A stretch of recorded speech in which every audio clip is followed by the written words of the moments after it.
All right, good afternoon, everybody. This is the regular meeting of Fiber Beach City Commission. Today is Thursday, June 10th. Time is exactly 5:30. This meeting will be continued until all items are complete. I'd like to call this meeting to order. Mayor, if you could lead us in the Pledge of Allegiance, followed by a moment of silence to honor our veterans, members of the armed forces, and first responders. I pledge allegiance to the flag of the United States of America and to the republic for which it stands, one nation, under God, indivisible, with liberty and justice for all.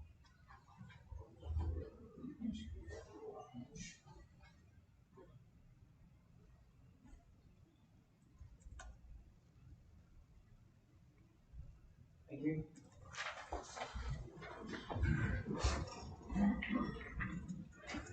All right, just a little bit of housekeeping. If everybody can just check their phones and make sure they are on vibrate, silent, or turned off.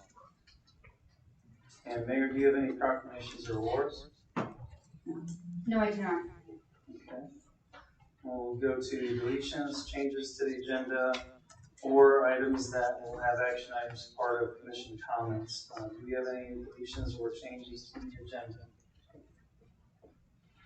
None. I do want to point out for the public as a note that item 17 is being tabled. So if you are here for item 17, it will get read, but it will also get tabled. The expectation is that it will be hit. Right, thank you, Gerald. Say again. Oh, yeah. No, you don't have minutes. Okay. Pull We do those. not have minutes. Sorry. So we are going to strike item 7 off consent agenda. And just in case anybody is here on number 17 that doesn't want to stay around until it's read in the formal motion to table till date certain is made, when are we looking to table that?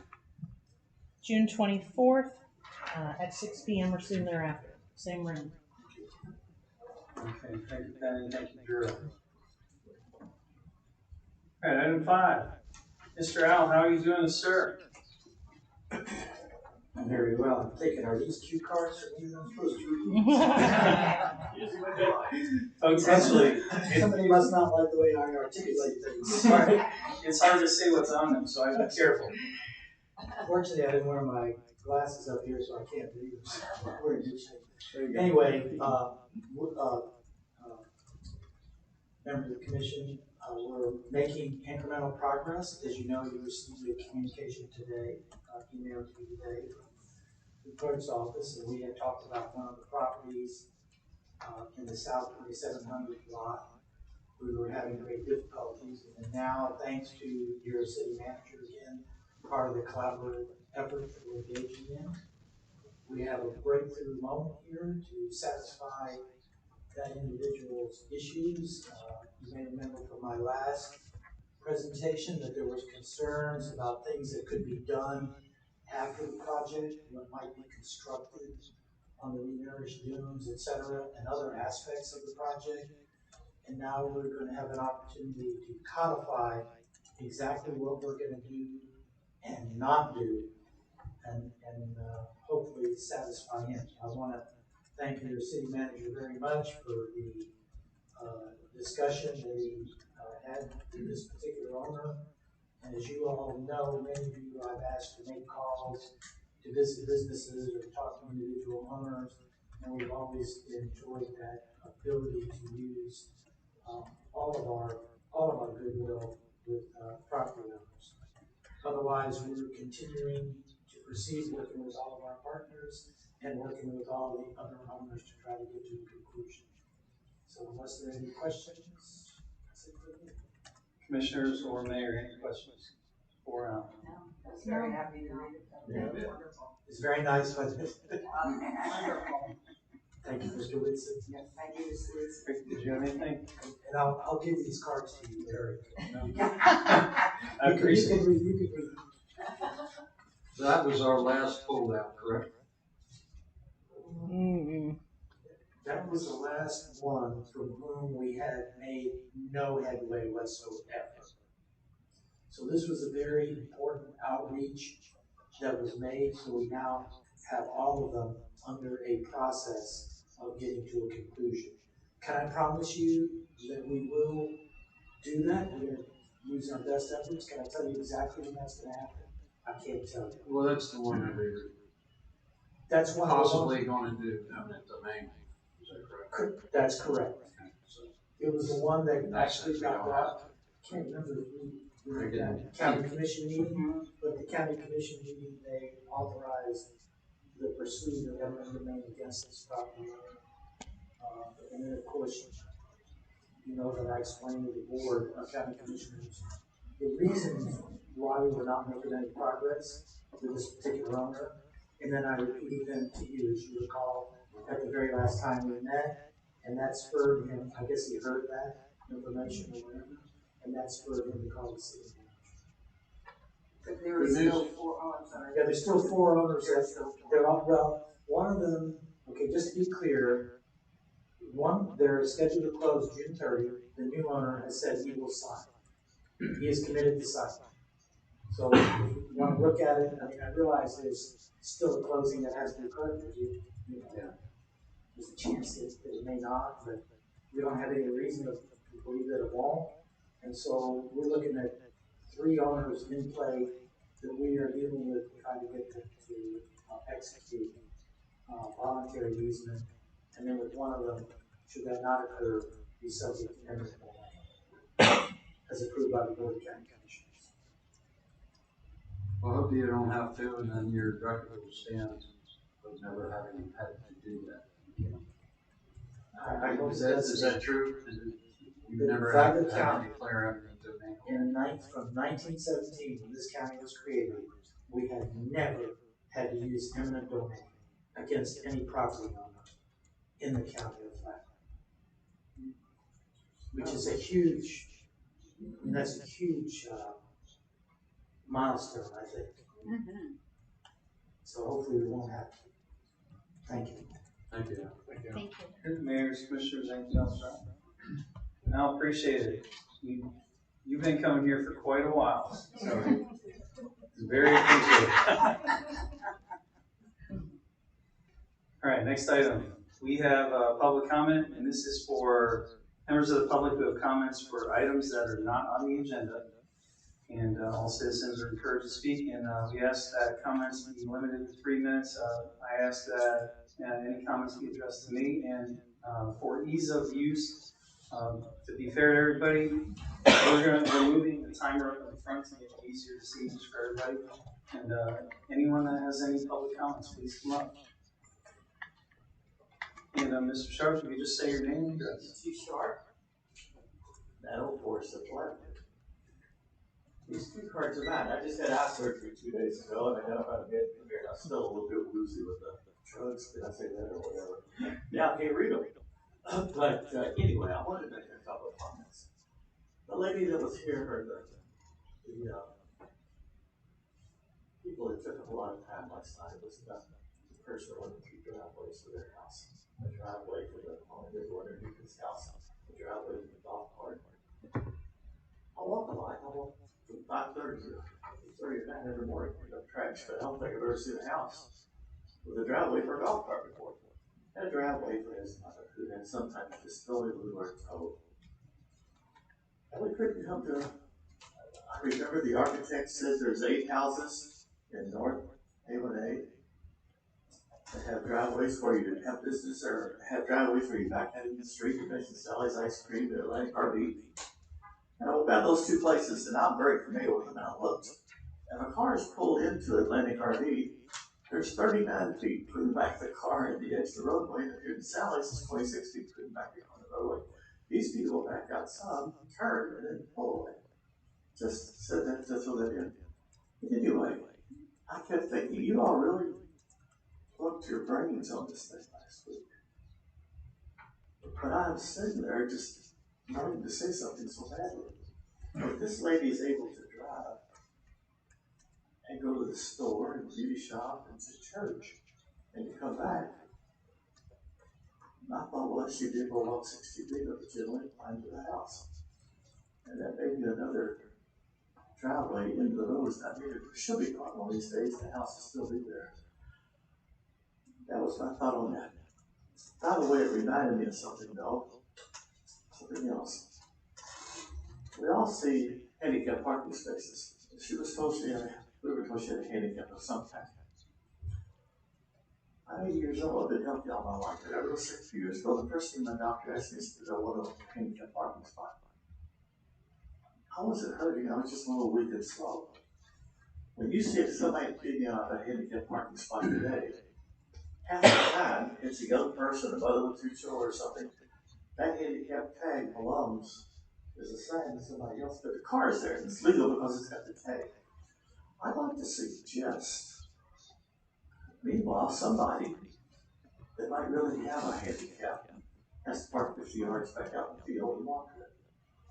That perhaps when they use an officer in a kind way, when he sees someone that's obviously young and doesn't appear to be handicapped, I ask them for their registration license. If that person's really not handicapped, to me, that's something that's illegal and should be charged. How much time is that, please? That was 3 minutes. Okay, then I'll quit. Thank you for your time. All right, thank you, Mr. Sharp, appreciate it. Any other members of the public?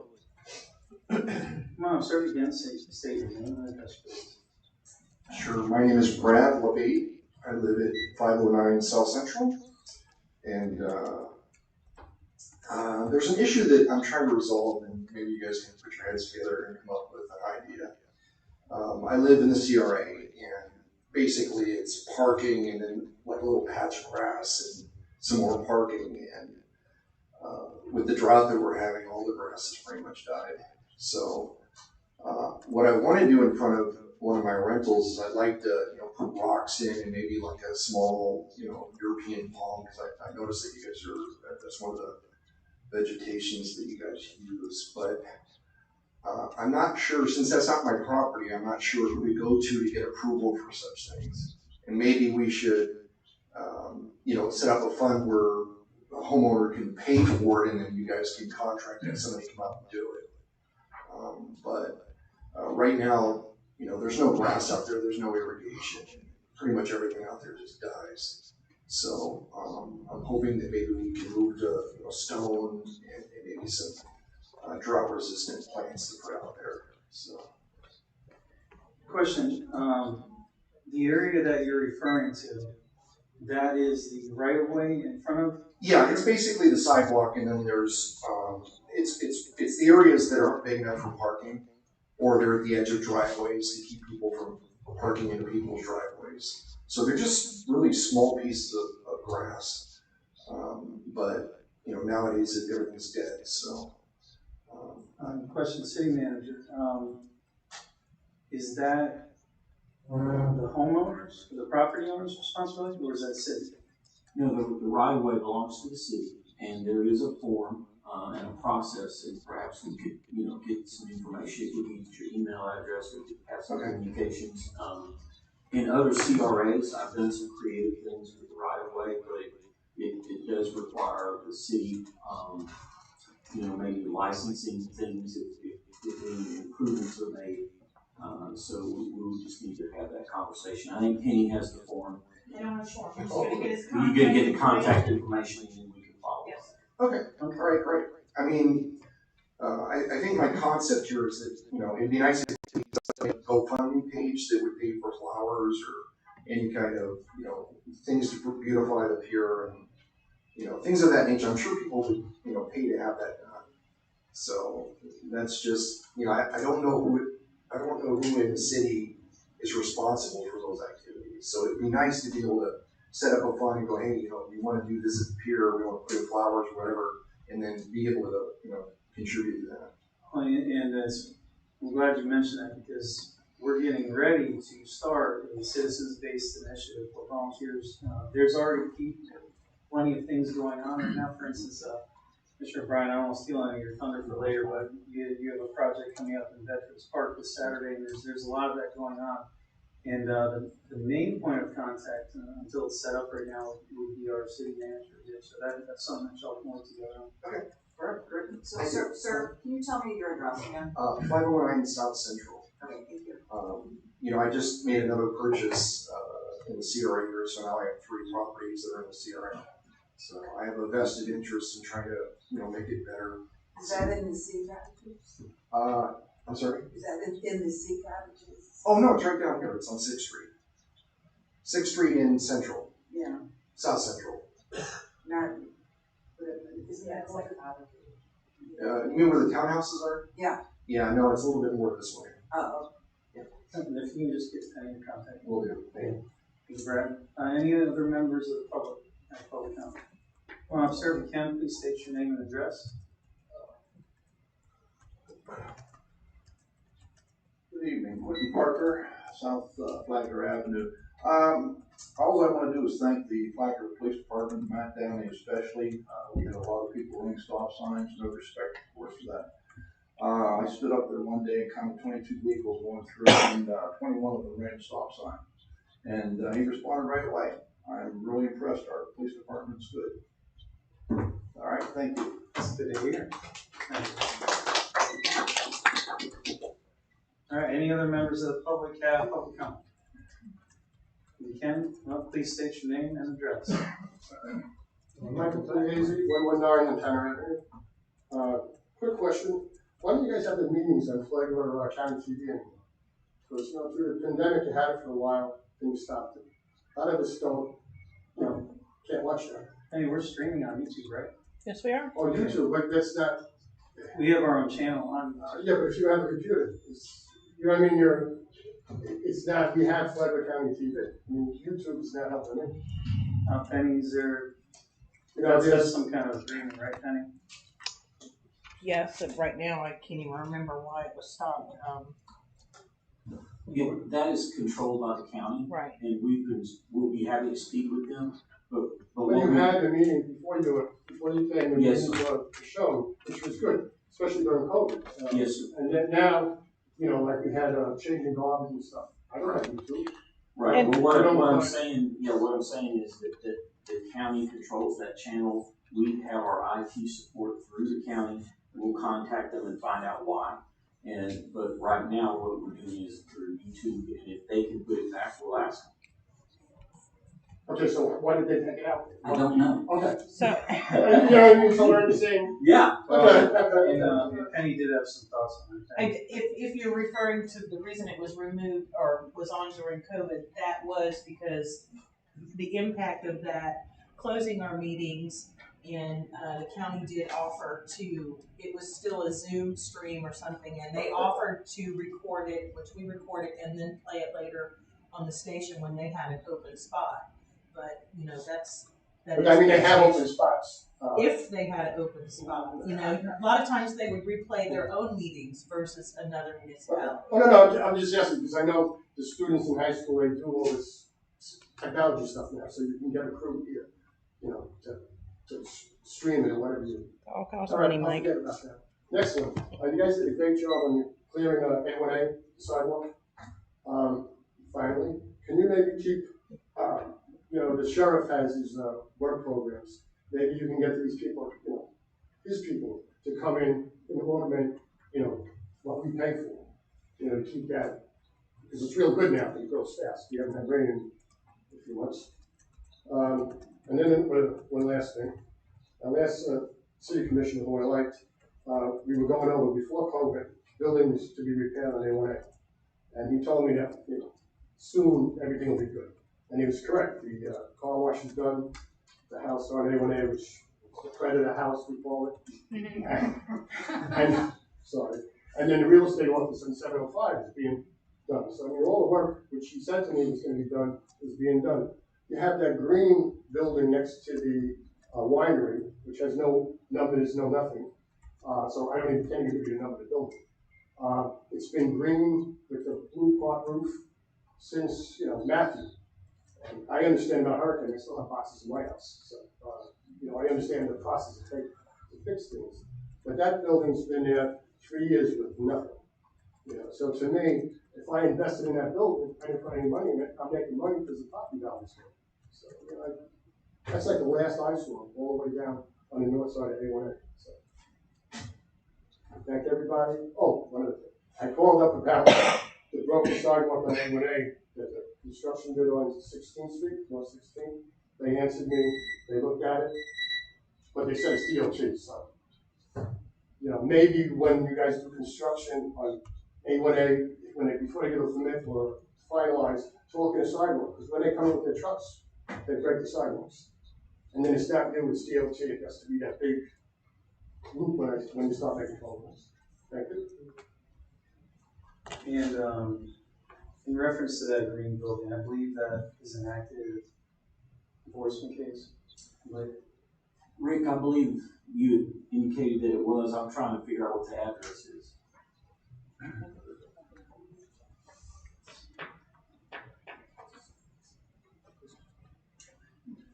I don't remember offhand what the address is, but that building it's been sold twice since Matthew. We had a crew come up from Miami, unlicensed, came in the middle of the night, we caught them in the middle of a renovation. It's been sold again, the new owners have been in and are ready to submit plans for finished renovation on that. is there an active permit on it? No, Okay. So then the clock is ticking. yes, Potential enforcement. yes. Okay. All right. And I also have sidewalks come up on Commissioner comments. I think that covers about everything on that one. Any other members of the public have a comment they would like to share on items not related to the agenda?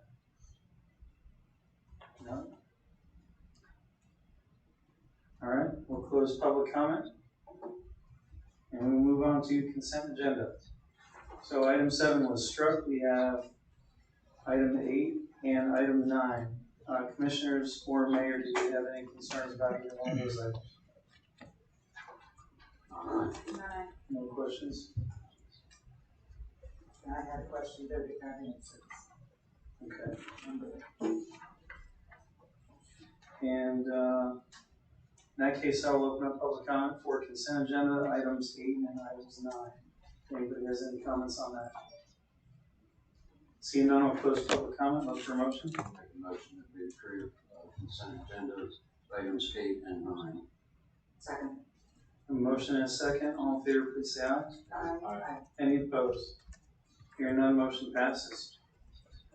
All right, general business, item 10.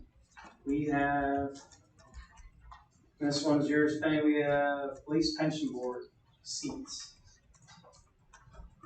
So, up to this point, we've had 2 names submitted by 2 separate commissioners.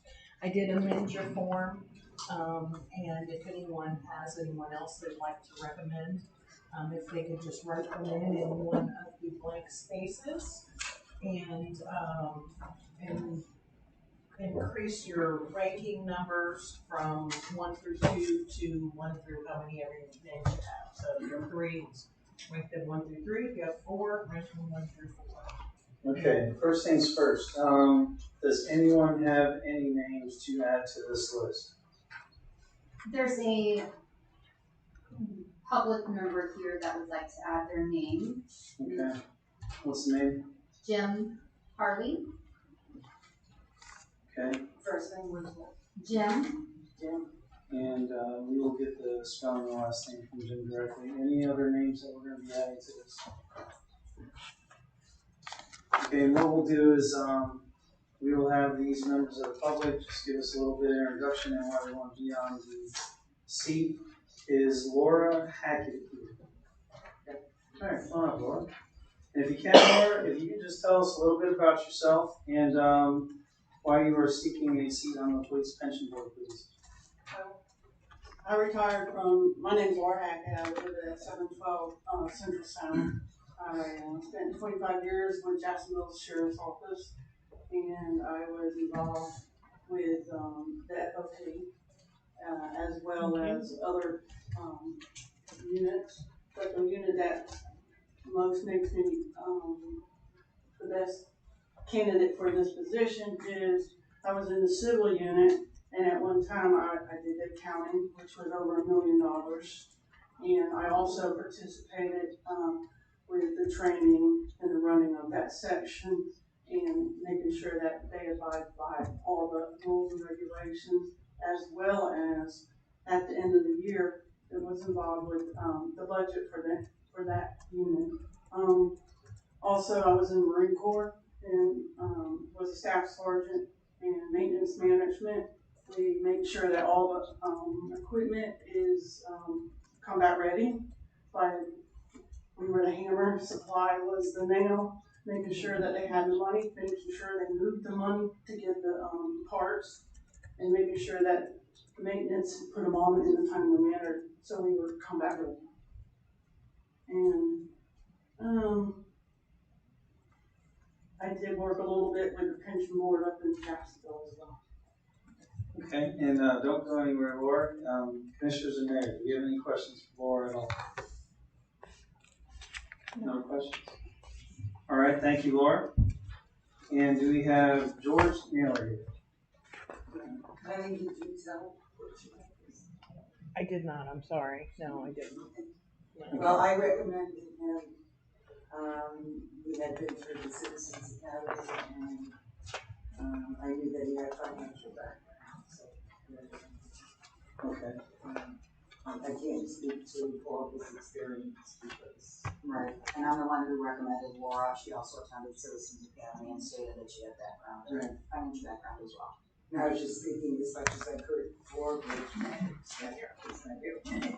One question, and just to keep everything fair, do you want to suggest pushing this to our next meeting to give this person, their fair shake? I'll leave that up to him. Commissioners, how do you feel? I wouldn't mind if we did.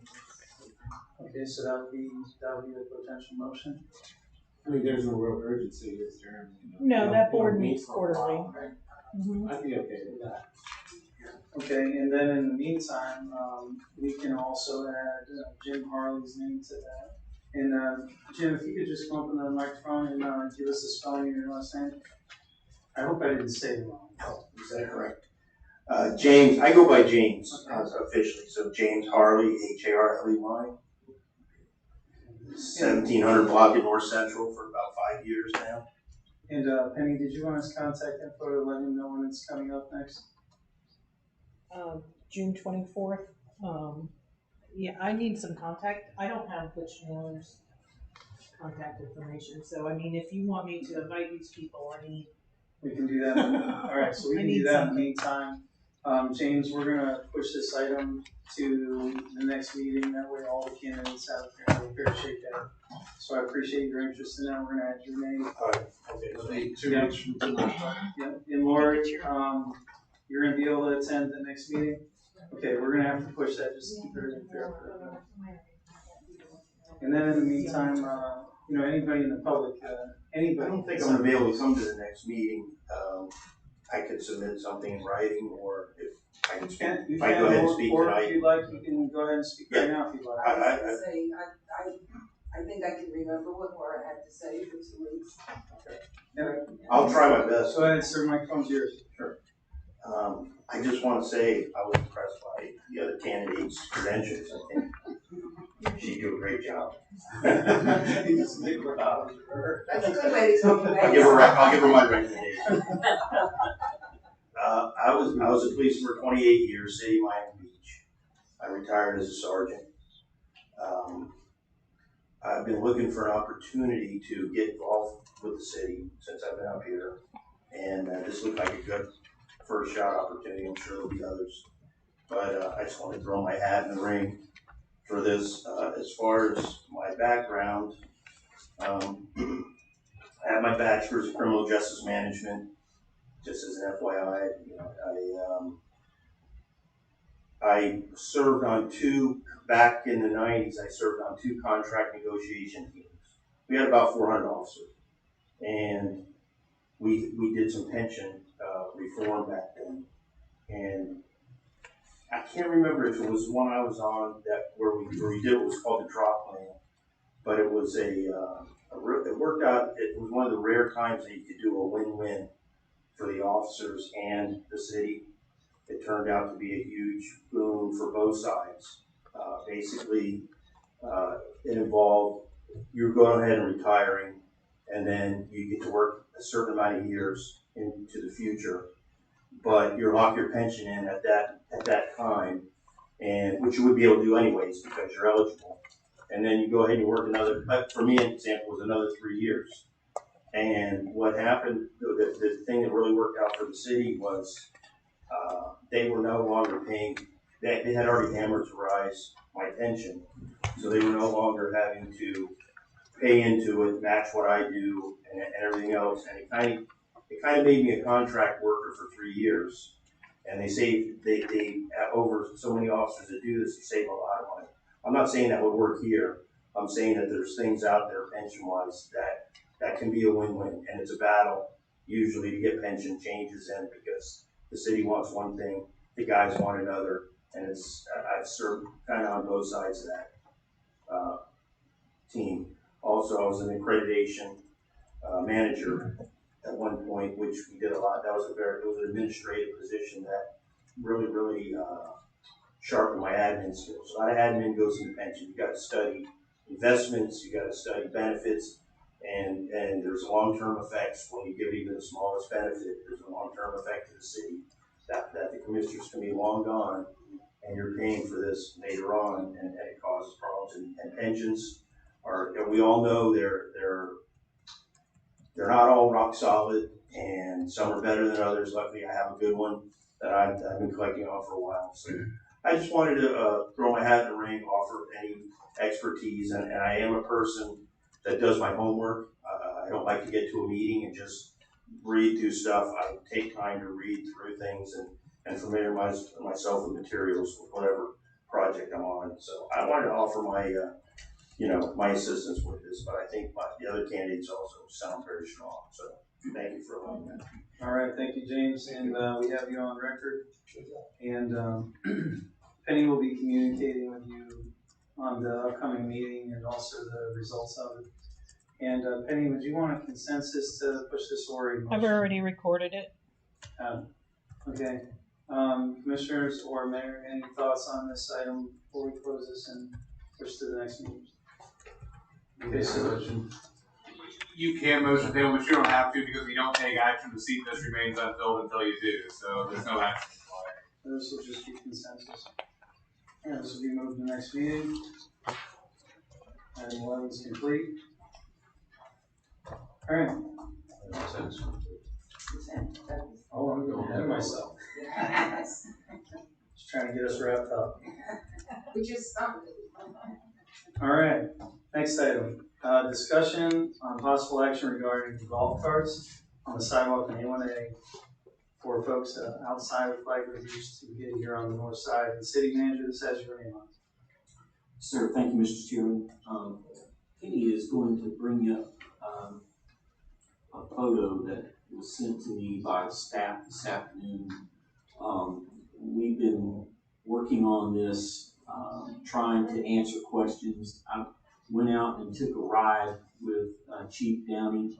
He did not cuff me or put me in the back seat. So it was a normal ride. That's disappointing. Yes.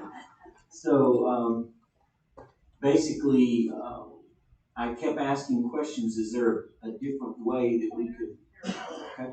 And it'll get darker in a second. All right. Is there a different way that we could figure this out? Because we were coming up 6 inches short of the state directive. The sidewalks have to be 8 feet to be legal for golf carts to travel on them in the state. So what we did was take a look at what the issue was, and it seems that Marina Bay there in the foreground, they have a sidewalk. You see that sidewalk in the background by the pipe. That yellow arrow goes across city right-of-way. And luckily, they kind of line up.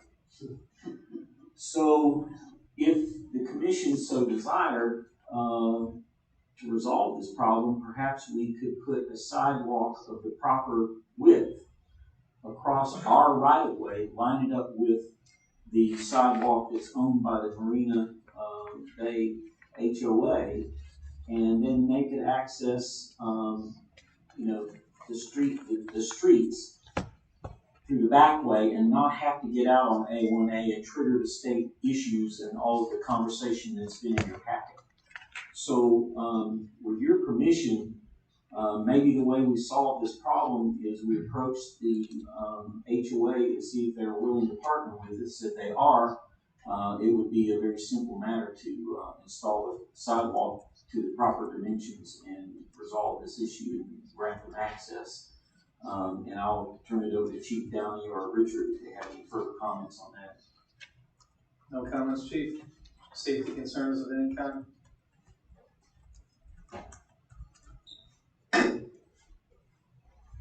No, I think this alleviates the issue with DOT and the state statute. Again, it's 6 inches shorter than the sidewalk is owned by DOT. When I went and looked at it today, the approximate length from Marina Bay to 23rd Street is about 12 feet. So you're looking at about 12 feet worth of sidewalk. This way you don't have to worry about golf carts accessing A1A, going down to Java Joint or to Turtle Shack. They can come in through Marina Bay. Okay, thank you, Chief. All right, Commissioners and Mayor, comments and thoughts? Commissioner Brown. I just have a question regarding that particular sidewalk. How long is the sidewalk in that particular community where they would use the golf carts? And the reason I ask is, and I saw your comments earlier, Chief, regarding the possibility of others seeing golf carts on sidewalks, possibly encouraging them through ignorance that sidewalks are to be used as for golf carts. And I guess that's the only reason I'm looking is trying to make sure is that we're not going to be put in a position where others may see people on the sidewalk and golf carts and say, oh, it's okay, we can ride on sidewalk because I just saw somebody up the street on sidewalks. Chief, I'll let you answer that in terms of the leak, because you went out and measured it with Alan, correct? And just to add to the thoughts while Chief's coming up, is we have a section of town on the south side where you can drive golf carts on the sidewalk. So okay, it's hit and miss, but there's that long stretch from, what is that, 26? 28. From to the golf course. Right where the water tower is from South Central up to 28th Street. And the sidewalks there they are each. Okay, all right. And there's really, if you look at that stretch of A1A, the only thing that's between those two things is Gamble Rogers State Park. There's no private driveways, there's nothing else. Okay, if you live south of there, you still have to go on Central. You can't drive golf carts on A1A there. So as far as the sidewalk that's inside Marina Bay goes into their parking lot. You can see where the cars are. It's probably, I don't know, 150 feet. Okay, I mean, it looks like a great solution. I just think that was advocate. I just think it will help if the goal is to get folks from Marina Bay to be able to access the city instead of putting them on the sidewalk in A1A, which is again half a foot short. Shoot them out the back door, and it's only 12 feet. Awesome. I think it accomplishes what I think the spirit is to get people to travel via golf carts without putting them on A1A. So this would put them in the parking lot, not on 23rd Street. It would put them out where the yellow arrow is. Yeah. Where the tip is, that's 23rd Street. Oh, okay. Great. So they would leave their property and come out right on 23rd Street. So then if they were going to go to Java Joint or They could- Shack, they right, would they take could the take- side streets, Correct. Central Avenue. Correct. Up to 22nd, they could park and then they could access it. Great. That's what I was picturing. Good job.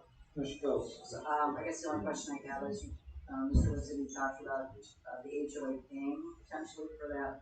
No, ma'am, I'm proposing the city pay for it because it's on our right of way, but since it's connecting with their property, we would like to, have a small agreement for them acknowledging what we're doing and vice versa. Okay, got it, thanks. Mayor or any other commissioners have comment on this? Is it possible to read about it? Well, we'll open up to public comment once we're done. So this is being done for the residents in Marina Bay. This isn't necessarily so people from Beverly Beach can come to Flagler Beach.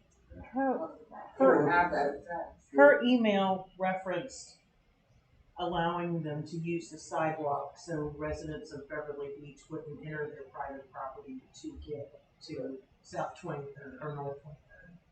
So I don't know how they feel about this, but that was her actual. Well, I'm sure Marina Bay doesn't want people from Beverly Beach traversing that and forth through. Well, that's not for us, that's outside of it. Okay.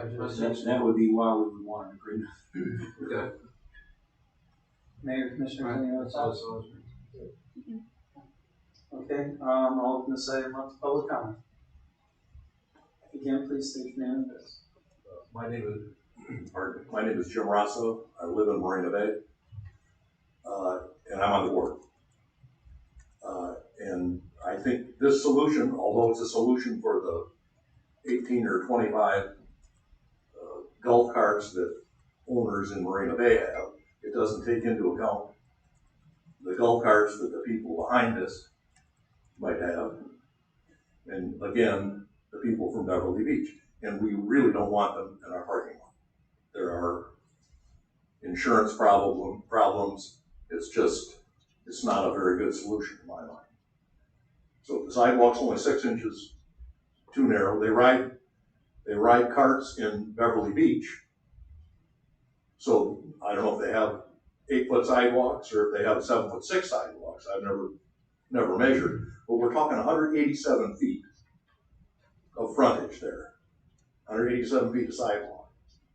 So I guess if the solution is to make it 6 feet or 6 inches wider, then that probably should be done. Or maybe we get a variance from the state. I don't know if they. Okay, question. So you're on the board. Has your board taken a formal position on this item? No, this just came up. Okay. That's probably something that we need to get then. That's correct. What we were trying to do was solve the problem. We don't own the right of way to widen the sidewalk out there near the DOT property. We would have to get the state to grant an exception, and to date, their record has been pretty clear. The answer would be no. So are the sidewalks 8 foot wide in Beverly Beach? Do you know? I don't know. We don't regulate Beverly Beach. I understand. It's not my issue. I understand. I'll go measure it. It's technically illegal to ride a golf cart. Well, I thought it was illegal for them to ride along the sidewalk.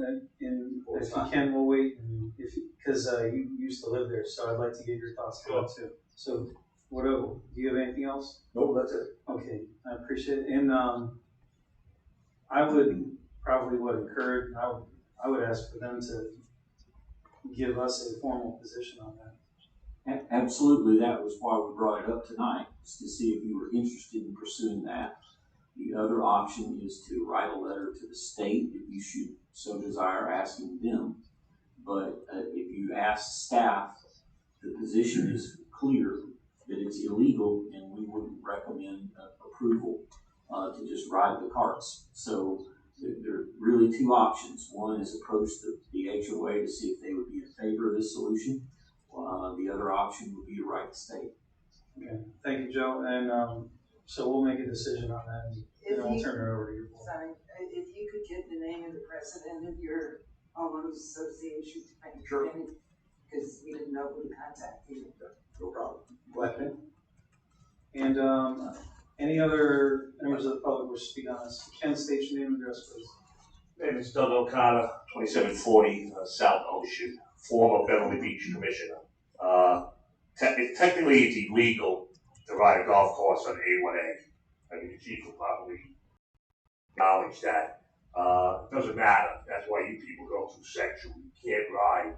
The State Department has rules and regulations on it would have to be in the street, and then it would have to be street legal to operate. Now, there are people on my commission who argue with me. If you notice now, almost everybody has a golf cart in Beverly Beach because nobody's enforcing it. So they do go by Marina Bay, and then they turn it to car wash. But one time I did call the state police, and the guy just said, yeah, it's against the law, but we got bigger fish to fry.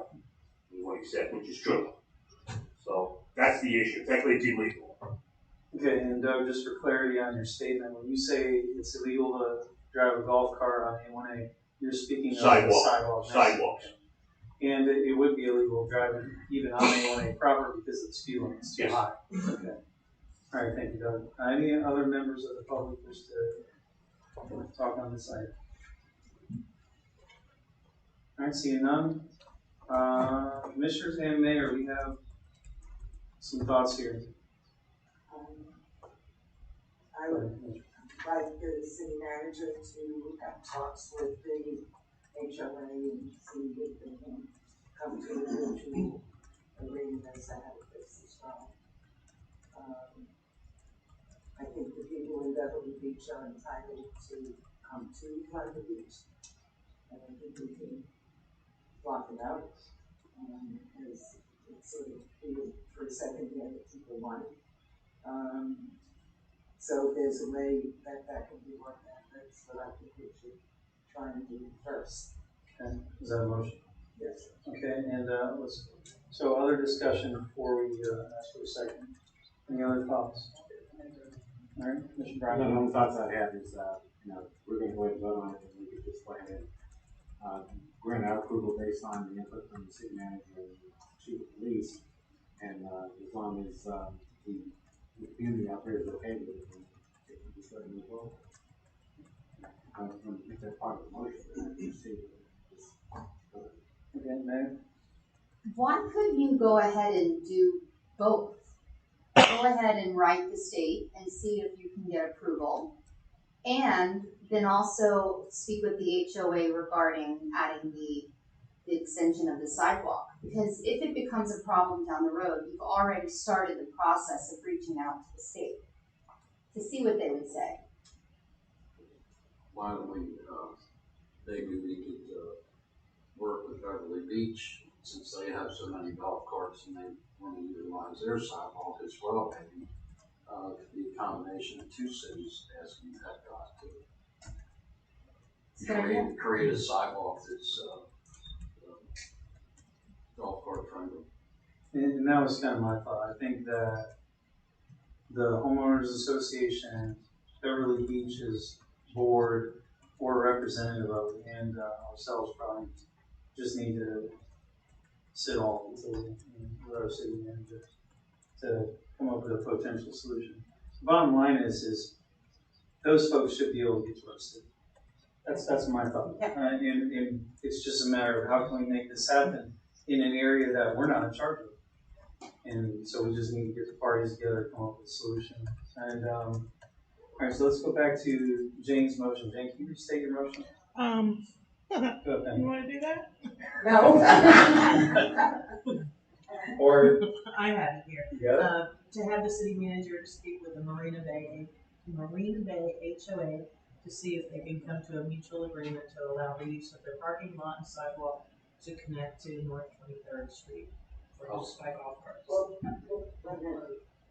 Matt, does it have to involve the parking lot? It has to. Yeah, it's because of words. The city limits ends at their driveway, so they have to come turn down into the parking lot. So that was my question before. If they're coming, what direction am I looking at? You're looking north. Where the arrow is that's facing south, you're looking north.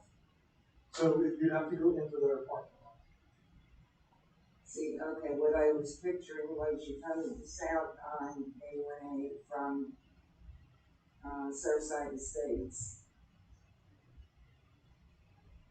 You get to Sidewalk, if you Marina went to Bay. the right, would take you out to A1A. If you're looking at the picture, if you went right, that sidewalk takes you in front of the car wash and it's 23rd. Can I just offer a suggestion, Commissioner? Potentially just amending the motion to include Beverly Beach for correction for our city manager. That's just a suggestion. Well, he has no control over Beverly Beach. I don't want to stop that way. That wasn't my motion. I'll second James' motion. I think that we need to, help our own citizens out first. And if we can do it that easily, let's get that piece done first. And there's on access for others. That isn't something that's gonna happen very quickly, even if we say yes, because they're gonna have to widen the sidewalk before this. Okay. So I'll second the motion as you present. All right, we have a motion and a second. Penny, you want a roll call, or you just want? Whatever Jim like. All right, motion and a second, all in favor, please say aye. Aye. Any opposed? Hearing none, motion passes. Okay, so then you get all the homework on that. And now we are on item 12, which is the comprehensive presentation for wastewater treatment plant investments and improvements. City manager, do we have our consultants here? We do, and as we're preparing the presentation, as Ben comes forward, let me just say that when I toured your city, even when I was interviewed, this issue came up. And I think in the interview, I referred to the wastewater treatment plant as the bones of the community. And that is still my viewpoint on this. And as a person who has grown older, I know that doctors tell you that basically, you know, you need to have X-ray work done and all kinds of colonoscopies and things like that are unpleasant to talk about, but it's the truth. As you get older, things are happening that you can't see. And I'm telling you that when it comes to wastewater, that's what's happening. There are things that are occurring in the bones of the community that you just can't see. And that because you don't work with it every day, you don't appreciate how bad it is. The wastewater treatment plant was a wise decision decades ago. It allowed us to live in this environment on this island, which is delicate. There's a balance here, and it's beautiful. And it's beautiful because of that wastewater treatment plant, keeping the wastewater under control, doing the right thing. But it's been doing that now for 40, 50 years.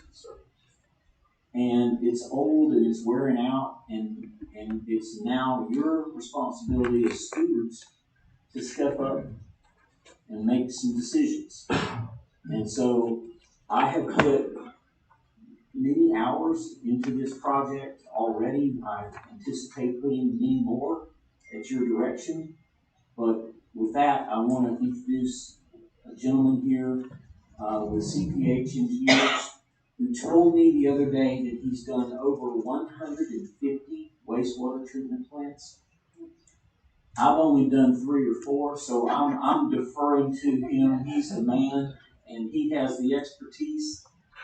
But I'm just sharing with you from my own experience that your plant is aging. It's beginning to fail, not because we haven't done a good job, but because it's old. Antiquated. It's antiquated, and it needs updating, and it needs changing, and I'm going to ask them to kind of walk you through what that means. Because I'm not going to pull any punches with anybody or try to be cute. There's a price tag to that. So I want you to walk them through and explain from our point of view what we see happening where the public doesn't see every day. But we have to be aware of it, and we have to understand that there are some solutions to this. So. Yeah, before your name's Ben. Yes. Hi, Ben. Before Ben starts, could you add to what you were saying about the changes in the laws that I think for the public to know that is important? Yes, ma'am, and we're going to cover that in the presentation. The law is shifting quickly, and what used to be okay decades ago is not okay now. And in fact, we have a directive from the state of Florida to present a plan by November of this year on how we are going to eliminate our discharges into the intercoastal waters. And this not only affects the wastewater treatment plant, it's also going to affect the water plant because there's a discharge there as well. So all discharges have to be out by 2035, and that sounds like a long way away, but guess what? It's not. In the planning horizon, there's so many things that have to be done for that to become a reality. And so I thought Ben, our expert here, who we are blessed to have, I've learned a lot from him, can walk us through this thing and show us, for the average citizen, what the heck is going on that you don't see and you don't appreciate, but that we are going to have to address and deal with because of the changes in law and because of the aging of the infrastructure itself. Okay, Ben, the microphone's yours if you can. Just tell us who you are and your relationship to the city before you begin. My name is Ben Freeze. I work for CPH Engineers. I've been there for 35 years, and I'm the city's consultant on the wastewater treatment plant project. All right, thank you. And let me just make one note. The date you have to be out of the intercoastal is January 1st, 2032. We have 4.5 months to submit a plan to the state for them to approve that, and then you'll have 10 years to figure out how we're going to get there. And it does take quite a while to do that, to figure out where we're going to put all of this water, and then come up with a plan to actually get it to those sites or where we're going to decide to put it. So there's a lot to do in these 4 months, and I'll speak to that in just a minute. But think of the wastewater plant like your heart. And you got all these veins. The veins are the sewers running through the city, and it's bringing all this wastewater to the treatment plant. And that's where we really need to start, because if the treatment plant sees more flow, we have to treat more wastewater. If the sewers have holes in them, we're bringing a lot of groundwater, and in your case, since most of the sewers are along the peninsula, that's bringing a lot of salt water. That's the first big problem we have to overcome when we're attempting to try to go to some other avenue to get rid of this. I mean, most cities are trying to make it a renewable source like reclaimed water. Well, if we have a lot of salt in it, that's not going to really work. So I want to start by looking at the collection system, because most people don't really realize how much infrastructure you really have. So looking at this, you've got 25 lift stations that actually pump wastewater to the treatment plant. And you've got all sorts of force mains and gravity mains, anywhere from 4 to 18 inches in size, buried below the streets, sending it all the way over to the wastewater plant on the other side. And a lot of the manholes you have, they're pretty old. And the idea here is the older the infrastructure is, the more water leaks in through the joints and the pipes or the manholes. So one of the first things we would want to look at is how much extraneous water is actually coming in. And if we can stop that, that's how much less we have to treat the wastewater plant, and your operating costs go down. So in looking at that, there's two things. We call it infiltration inflow. Excess water coming in through old pipes, cracks in manholes, cracks in joints. We're working with the city right now to identify how much that is and how much salt is coming in. And what we have found working with staff is that we're seeing about 75 to 180,000 gallons of extraneous water coming in every single day to the wastewater plant. That's 11 to 26% of your wastewater flow. Now, when we actually came up and did a presentation to be selected to do the wastewater plant work, one of the gentlemen wanted to increase the capacity of the wastewater plant. And I said, there is no way the city of this size should have that much wastewater flow. That's a lot of wastewater flow coming in. That doesn't need to go in, and it's bringing a lot of salt. And that is our enemy for trying to get rid of this in some other avenue than going to the intercoastal waterway. So we are working with Dave Taylor and other staff to try to identify areas that we didn't know about before, where a lot of that infiltration is coming in. And you can see, it's maybe a little bit hard to see in this picture, but on the bottom right, there's a sewer line that we ran a TV camera up in, and there's just an incredible amount of water coming in the sewers that shouldn't be coming in. So the city has been spending money over the last few years, and they've been getting grants from the St. Johns River Water Management District to go ahead and fix those areas. And they have been. They've been slip lining pipes, which means put a pipe inside the pipe to keep that extraneous water coming out. And then you can see on the bottom right, we're repairing manholes. That's fantastic, and you guys have done a great job of doing that.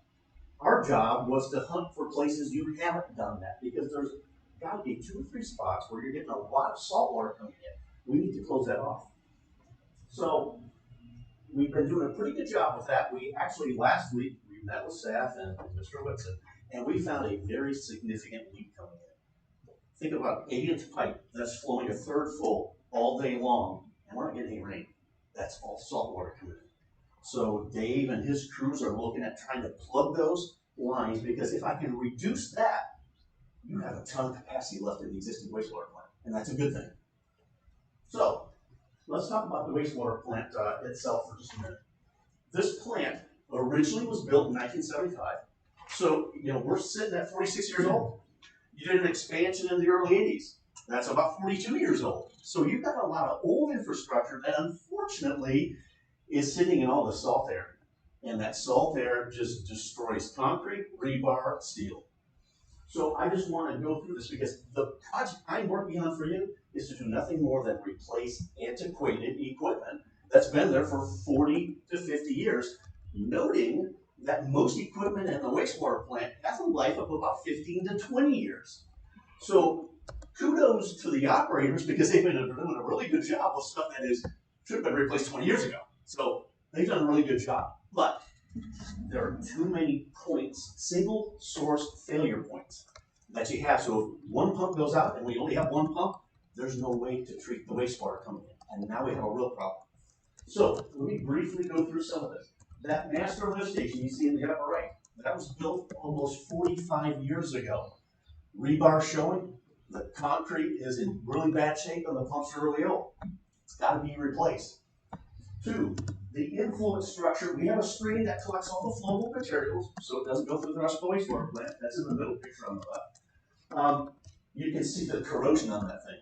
That has to be replaced. It was a poor selection of a screen, and that screen is giving us problems operationally in the plant. I talked about a minute ago, and you only have one of them. EPA requires that you have redundancy. It's called Class 1 reliability.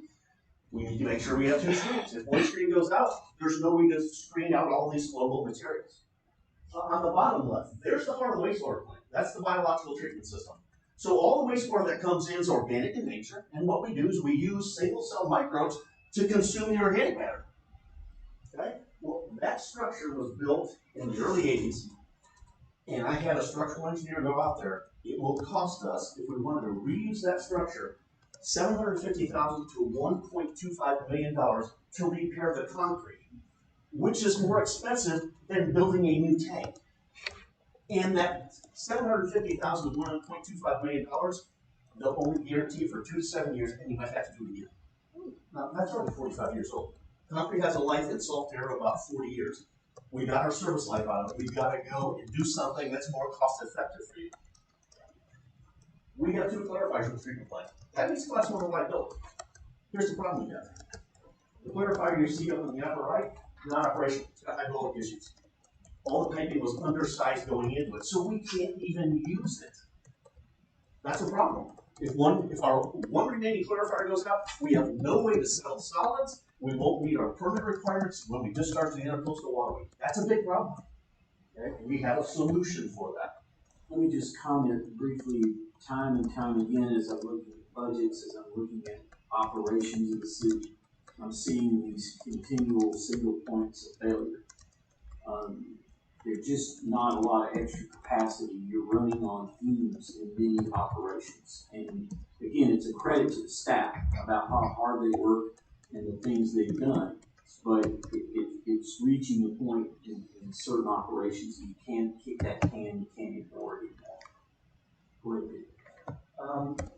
Again, I don't want to spend too much time, but in the middle picture on the left, there's a pumping station we pump sludge around in. I told Johnny Lynn the other day, I won't even walk under that structure anymore because I can see through the steel, and it's going to come down at some point. It's that dilapidated and corroded, so there's issues there with that. And again, it's run its service life, it just needs to be replaced. Disinfection, you have to disinfect the wastewater before we discharge it. The structure you see there has significant structural issues. It's tilting in some spots. It's oversized, which means we're using a lot more chlorine to disinfect than we should be using. We need to get those operational costs down. There are better ways to do the disinfection that we'll address. In the upper right, there's the original wastewater plant that was built in 1975. we're using that sort of between 10 o'clock and midnight, if you're thinking of that as a clock, we're using that for sludge holding and sludge treatment. And it's an overflow tank, but it was built 46 years ago. That tank, if I was going to reuse it, is going to cost $1.3 million to structurally fix, which is more expensive than building a new one. And it doesn't provide enough treatment. I mean, Johnny's doing a great job with what he has, but there are issues with that tank that we need to address. There's a skull ejector system. They've taken the pumps out because that process doesn't work anymore. It just does not work. It's hydraulically limited. We need to overcome those issues before it creates another problem. The picture on the bottom right is a sludge pump. Notice there's only one there. As Mr. Whitson said, single point of failure. If that pump goes out, there's no way to treat the sludge. The sludge will build up in that tank that you see in the upper right-hand corner, potentially going out of the tank onto the ground, and as we all know, that's an EPA violation we don't want to have to pay for. So, again, there's a lot of single points of failure we need to address. One of the biggest issues manpower-wise at the treatment plant is those sludge drying bits.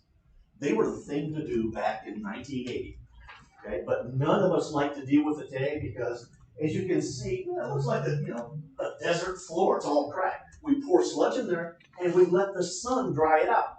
Great idea. Until in Florida it rains. Now, and I know you know what I'm talking about. Here's the problem we have. It takes 3 to 5 months to dry it out before we can shovel it out. Well, let's just say it takes 3 months. Here it is, 2 months and 30 days. We're going to take it out tomorrow. If it rains, we start all over again because basically that water goes back in the sludge. We have to dry it. And we have to shovel it out of there. It's 2021. We're shoveling sludge. Again, that technology was installed when we originally built that plant. It's time to move on to something that's not as manpower intensive and can work very rapidly so we don't back sludge up in the treatment plant. The blowers you see in the picture in the middle on the left, those are 40 years old. It's hard to find replacement parts anymore for any of this stuff. And again, think of a pump or a motor 40 years old, very inefficient. We'll be able to reduce your electrical costs with a lot of the stuff that we're going to replace with because they're much more high efficiency motors. The picture on the bottom, there's the wastewater plant. There's a couple of other issues I'll mention. This thing was built just after EPA was, promulgated, and we don't have any stormwater retention on the site. Not a lickety split of it. So if we go in there to do any type of maintenance work, now we have to account for all the roads, and we have to put retention ponds in. So we're going to have to deal with that. Security enhancements. We all know the issues with security. We don't have a lot of security there. There's a few things we need to do to be able to enhance that. And bless Johnny's heart, that plant is run manually. There is no automation there. If they need to open or close or change a setting on a motor, they have to go out and manually do it themselves. It's one of the only plants I've dealt with in the last few years where there is zero automation. Now, why would automation be good?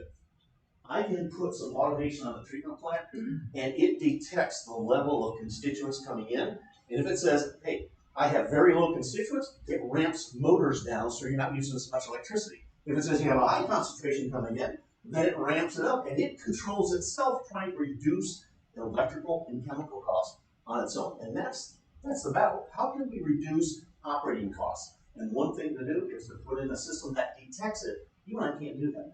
And if I had to do it myself, I send a sample to a lab, and 7 days later, I get the results. Well, that was 7 days ago. Doesn't help me today. So, one of the biggest issues from what you've seen so far is, and this is not fun to look at, but that our screen is not removing any of the focal materials. And what happens is, even small little fibers that get through, as they start to go through motors and pumps, they start to wrap themselves together and create these rags. And it's incredible that in some of these wastewater plants, you'll see these 30 or 40 foot long rags, and you're like, where did that come from? All those fibers collect. Johnny has to once a week go up on the clarifier, the upper right hand picture, and manually rake them out of the clarifier. And it was not meant to do that. They have to actually hang over the other side of that walkway, which is pretty dangerous. Somebody could fall in. We got to get rid of that. Now, the same problem, it's hard to see in that picture, but in the lower right-hand picture, there's the aeration device in the biological reactor. It has two functions. As it rotates around the shaft, and you can see the shaft in the middle, that top blade is helping to aerate it. We want to make for oxygen in the water, and the bottom one's moving it around the structure. Notice all the rags on it. When you get those rags on there, we don't aerate the wastewater, and you can imagine all that weight then starts to create a torque on the shaft, and the shaft is going to break. And it's happened twice in the last 3 years, where that's broken off, and when it breaks off, it just falls to the bottom. And unless you realize it, because the wastewater is a brown color, you have no clue. That's a problem, because when that breaks down, you can't treat wastewater anymore, and you only have one treatment train. That's a real problem, and we need to overcome that. Single point of failure. All right, so with that in mind, where are we going? There's a lot to do here. The goal here is one goal only. We are going to replace aging and obsolescent equipment that has been used twice as long as it should have been used. That's the fact. We're going to replace concrete tankage. I don't want to spend $1 million fixing something that is 45 years old and then it's only going to last for 2 to 7 years. We'll put something in that is more chemically resistant to the salt here. We got a lot better concrete blends we can use today. We need to replace a lot of that infrastructure you saw that was corroded. It's past its service life, and in a salt environment, it's tough to deal with. There are better materials of construction to use to deal with all that salt there. We've got to meet all the current and regulatory requirements. As Mr. Whitson said, the regulations, not only at EPA level, but the state level are changing rapidly. I'll talk about one of those in a minute. We need to be able to meet those with what we're going to do in replacing equipment. We're going to provide class 1 reliability. There'll be a spare of everything. So if one breaks down, we still process wastewater, and we don't have stuff backing up in the system. That's a bad thing. We need to be environmental stewards. We're going into the intercoastal. So the idea here is the state is pushing everybody to remove nitrogen and phosphorus. You know, the governor's big deal is dealing with the algae. Well, algae grows because there's too much nitrogen and phosphorus in what we discharge. This plant is going to remove the majority of it. So no matter what EPA or the state does in the next 20 to 30 years, you got the best technology that there is to be able to deal with that.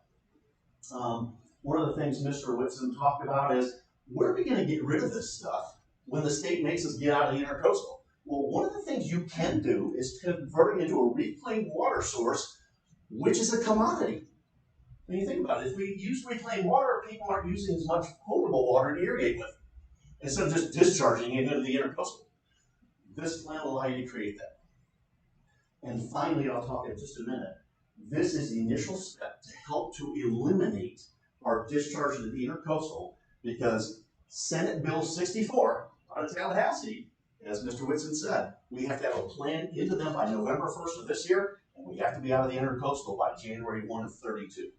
Sounds like a lot of time, but we got to figure out where we're going to park 600,000-700,000 gallons of water, and we have no infrastructure right now to do that. So it's going to take a while. And we want to find out who's going to help us pay for it. You know, if they want us to do it, they need to help us to pay for it. So that's where we're going. I'm not going to spend too much time here, but we're going to put a new lift station in. The one I'm going to put in will have corrosion-resistant concrete, and the inside's going to have a plastic liner, so you'll never have to worry about corrosion of concrete or the rebar. Pretty simple system. The picture you see in the middle right, there's the new influence structure. There's no screening material that can cause rags to form with that type of screen, because everything goes into the center. The screen you have now, it goes into a channel, stuff can get around the left or right side or under if it's not installed right. We won't have the ragging issues. We will have less manpower use. We're going to put in a flow equalization basin. You can imagine that the flow to a wastewater plant varies throughout the day. When everybody's, on the weekends, there's going to be a lot of flow, and it varies throughout the day significantly, particularly at night when there's not a lot of flow. Biological processes and chemical processes work very, very well when everything is constant. That flow equalization basin will mean that every treatment plant unit downstream can be smaller in size and will see the same flow all day long. That saves you money on power, it saves you money on chemical. There's where we need to save you money, because that's a cost that continues on and on. So, what are we gonna build? We're gonna build 3 treatment trains. So think of 3 rectangular treatment boxes out of concrete. We're only gonna put equipment in 2 of them, because that's what you need. That 3rd train can be used for excess flow if we get a hurricane, gel outflow, and then we can park it in there and then bring it back through the plant later. You have a permanent capacity from DEP right now, 1 million gallons per day. When we're done with this plant, your permanent capacity will be 1 million gallons per day. We're replacing infrastructure with this project. That's it. Stuff that's antiquated and old. Everything will be high efficiency. We're going to use actually less power than you're using today. We're going to save you chemical and operating costs. We saw a minute ago we only had 1 clarifier. One of them won't work just hydraulically because it was sized incorrectly. We're going to build 2 new clarifiers. Now, that leaves me with the 2 you got there. I'm going to repurpose those for another purpose. Okay, the idea here is what can I do with the tank that you have and not have to demolish it?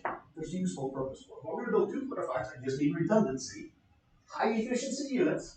We're going to use galvanized steel so we don't have the corrosion, and that should last us at least 25 to 30 years before you have to do something else. Okay? The pumping station I've got designed right now to move sludge around uses 3 less pumps than a typical treatment plant uses. I don't want to spend any more money than I have to, and I want to make sure you use less electricity than you're using today. Now, going to reclaim. We put the intercoastal right now. There's limits on how many solids we can put into the intercoastal waterway.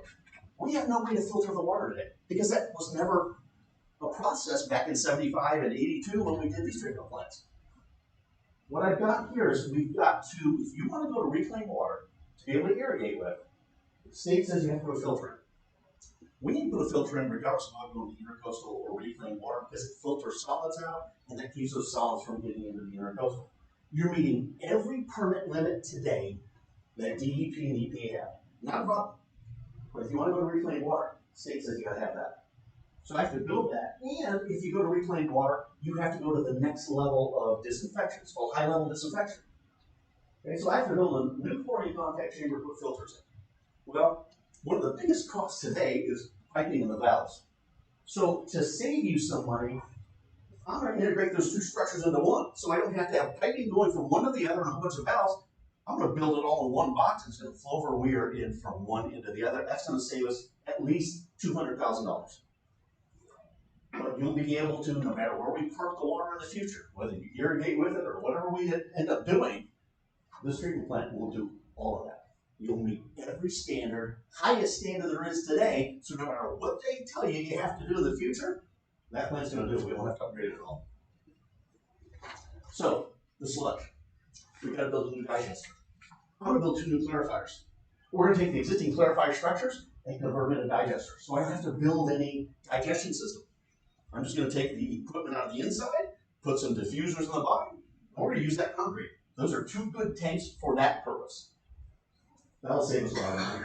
And then we're going to put a dewatering system in for sludge. We're not doing sludge drying beds anymore because you can imagine how many man hours people doing this, shoveling it, and we have 7 of those beds. That's a lot of manpower that we don't need to have. Now, I'll mention this in a minute, maybe Mr. Whitson also talked about it. We just got a grant from the state to pay for that. We got $850,000 in state legislative appropriation to pay for that. So that's sort of a bonus. So no matter what the cost of the treatment plant is, now we're getting $850,000 from the state. That helps offset that. There's other avenues I'll talk about on a road to get you more money because there's money out there. We just have to know how to access the money. We didn't get this money last year. We didn't get it last year because we wrote, hey, we want $850,000 for a screw press. And the governor said, that's not something that I want to give money to. So when I wrote it this time, I said, we're going to reduce sanitary sewer overflows and sludge overflows. The governor doesn't want the environment, to be polluted. So he said, well, that's a much better project. It's the same project. It's how you frame it. $850,000. That is correct. We have to dechlorinate the water. So think of this. We have to add chlorine to kill the pathogenic organisms before we send it out. And if you put it in the intercoastal waterway, you got to take chlorine back out. We have a pretty efficient system now. We'll put a much more efficient system come in and we should be able to reduce their chemical costs. Supervisory control and data acquisition. That's a control system. That's the brain of the treatment plant. It will automatically do what we need it to do. If there's a problem tonight at the treatment plant, they won't know until tomorrow. Because there's nothing that says, hey, well, he's got a few alarms that come on. Well, we could be sending wastewater out of the ground because there's nothing that tells us other than a pump station there's a problem. We're not going to have that problem anymore. And what it'll do is every one of the operators will have either a little tablet or they can do it on their phone. And it'll say, I got an alarm. There's a problem at the plant. And they can look at it and see if it's a problem they need to get to right now. Johnny lives close enough, so that's all right. Or I can wait till the morning. That's not a significant alarm. Again, we're trying to reduce the potential for any type of spillage. And you don't have that in the building today. And then I'm going to convert the existing treatment tank that you have that is antiquated. I'm going to make that a storage tank for the future. Because if you're going to go to reclaimed water, the state says you got to store it somewhere. Well, there's another tank I can store water in, and I have to build one and save you probably $1.5 million not building a tank. So the idea is, let's replace antiquated equipment, but let's use some of the structures there for some useful purposes and save the city an incredible amount of money.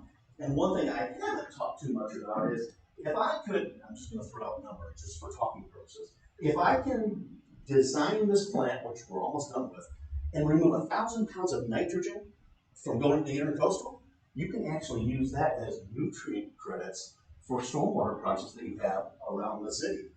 Because if they say, hey, you know, you're discharging too much stormwater, it's got too much nitrogen, if I can assume I'm going to save 1,000 pounds, well, there's a credit you can use right there. So there's a bonus in upgrading this plant to be able to remove those nutrients, and that's going to become more and more useful to you later. So that's the side benefit. So, as I close out, short and long-term strategies. There's some things we have to do really quick, and then other ones we need to think about what you want to do in the future, because it's a long-term commitment to get there. So, reclaimed water. I did the second reclaimed water facility in the state back in 1988. They take a long time to develop because you're trying to put an arterial system out there to get water to people, rather than just one pipe out of the intercoastal. So the plant that you saw there that I described will produce reclaimed water. So it's a saleable product. It offsets water, potable water usage to irrigate with. We only have one problem, and I'll go back to the first thing I talked about. That's to create a beautiful reclaimed water, but it's got too much salt in it. I'll give you an example. Anything over about 300 milligrams per liter of chlorides in the water, if I put it on the grass, it's going to burn the grass within about 4 hours. There's too much salt. Unless you have a salt-tolerant vegetation. So we have two options that we're working with staff right now. Resolution, we got to figure out how to get the salt out of the wastewater. Step one is the cheapest way to get it out. Start plugging these sewers where all the salt water is coming in. That's the cheapest thing to do. It does two things for you. Gets rid of the salt, reduces the amount of wastewater flow coming to the wastewater plant. If I can't get it down far enough, then I'm going to put a reverse osmosis unit in and strip it out. Okay? Then who pays for that? Not sure yet. We can get grants for that. But that's another process that creates another waste stream. It's easier to keep the salt out. So we're working with Dave Taylor and Mr. Whitson and Johnny and all the other staff. Step one, let's figure out where we can get rid of that salt. If I can get it down far enough, you got a reclaimed water product you can use. Two, we got to figure out, and let me go to the middle bullet, surface water elimination. Mr. Whitson told you, we have to have a plan. How we're going to get out of the intercoastal, and it's going to be submitted by November 1st of this year. Okay? So let's assume there's 10 different ways you could get rid of it. We have to tell them what we're going to do. I refuse to tell them what we're going to do. What I want to do is say this. We're going to do a quick study and say, of these 10 options, these are the 3 best for the city of Flagler Beach. We're not going to commit to any of them yet. But over the next 3 or 4 years, we have 10 years to figure out what we're going to do and implement it. It may be a combination of those 3. But with only 3 months to figure out what to do, that's a big project. And I don't want to commit to anything or have you commit to anything until we figure out what it is and who's going to help us pay for it all. Because you can imagine how many pipes have to go through the city or down to the golf course. That's not a cheap project. But there's money out there for it. So let's whittle it down to a few options and then figure out who has money to help us do all that work. But we have to be out by 2032. Sounds like a lot of time, but right now Johnny's running about 650,000 gallons. That's a lot of water to get rid of when we have zero infrastructure today, other than one pipe going up the intercoastal. Okay, so what we're doing right now is we're conducting a study to look at where can we park this water. That's the first goal, is where could it go? Then the long-term goal is, all right, now that we've identified 2 or 3 things, how do we make that happen? What will we have to install? How much is it going to cost so we can start looking for money from the state or the water management district to help us pay for that? All right. Now, where are we at in this project? We're ready to submit for permitting next Tuesday at the state level. We are submitting to the state SRF, State Revolving Fund loan. We're going to get a loan to pay for the improvements. I'm going to go back to 2019 when the plan was brought, I believe, to the commission. The price tag at that time was $11.04 million in 2019 dollars. That was the plan going forward. They were getting ready to go ahead and submit it, and then they decided maybe we better look at some other options. Now, that $11.04 million, you would have got an SRF loan for 3% interest. That was good at the time. Your debt service payment was $773,000. Of that $11.04 million you borrowed, you paid $3.81 million in interest. That's a lot of money. Now, SRF only gives 20-year loans. So that's $3.81 million in 20 years. How can we make that better? So the problem with that is that I reviewed what was done previously, and I realized, well, they left out a whole bunch of stuff. That process wouldn't work with all of the stuff they forgot. So in looking at bringing that additional infrastructure that they forgot to include and bringing the cost to $2021, the previous project was now about $12.94 million. At 3% interest, your debt service payment was $870,000, and now the interest you pay is up to $4.46 million. Okay? But you think that was great at the time. I remember when my parents first got a loan on their house, it was like 16% interest, this is great. We're talking about 3%, and that's still a lot. Okay? Where are we at today? Now, you know how crazy the economy is. Concrete prices are up 60%. Rebar is up 67%. Copper, which all the electrical requires, is up 48%. Okay? I am giving you more infrastructure, you're going to pay less money. Right now, it's hard to say. We're waffling because of the commodities change every single day.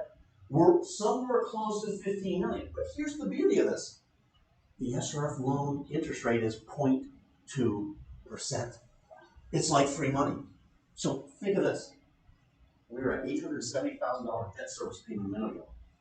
We're down to $765,000. You're paying less. You're getting more infrastructure than the previous plan.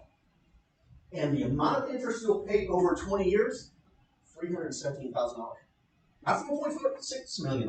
That's $4.14 million less than the previous plan. That is where we're paying for the additional infrastructure because you don't have to borrow any more money. We're actually paying less money. We're almost paying $100,000 of less debt service to do that. Now, how can we make it more palatable? That number I'm hovering at 15 million. Right now, 850,000 was just handed us by the state. So there's 850,000 of the 15 million right there. 2, I would recommend to staff and to the commission that we use what's called owner direct purchase. Now, I'm not sure we've done that before, but here's how it works. If I have to buy 5 pumps, and those pumps cost $1 million, I'm just going to use a simple number so it's easy to see. Then the contractor buys those pumps at $1 million, he has to pay sales tax. So what I'm going to have the contractor do, and I do this on every job I do because I want to save the city's money, is he's going to have a purchase order. We're going to go to purchasing. They're going to put a cover sheet on top of that, which means you're going to buy it, but the contractor receives it, stores it, installs it, makes sure it operates. Why would I do that? You don't have to pay what? The sales tax.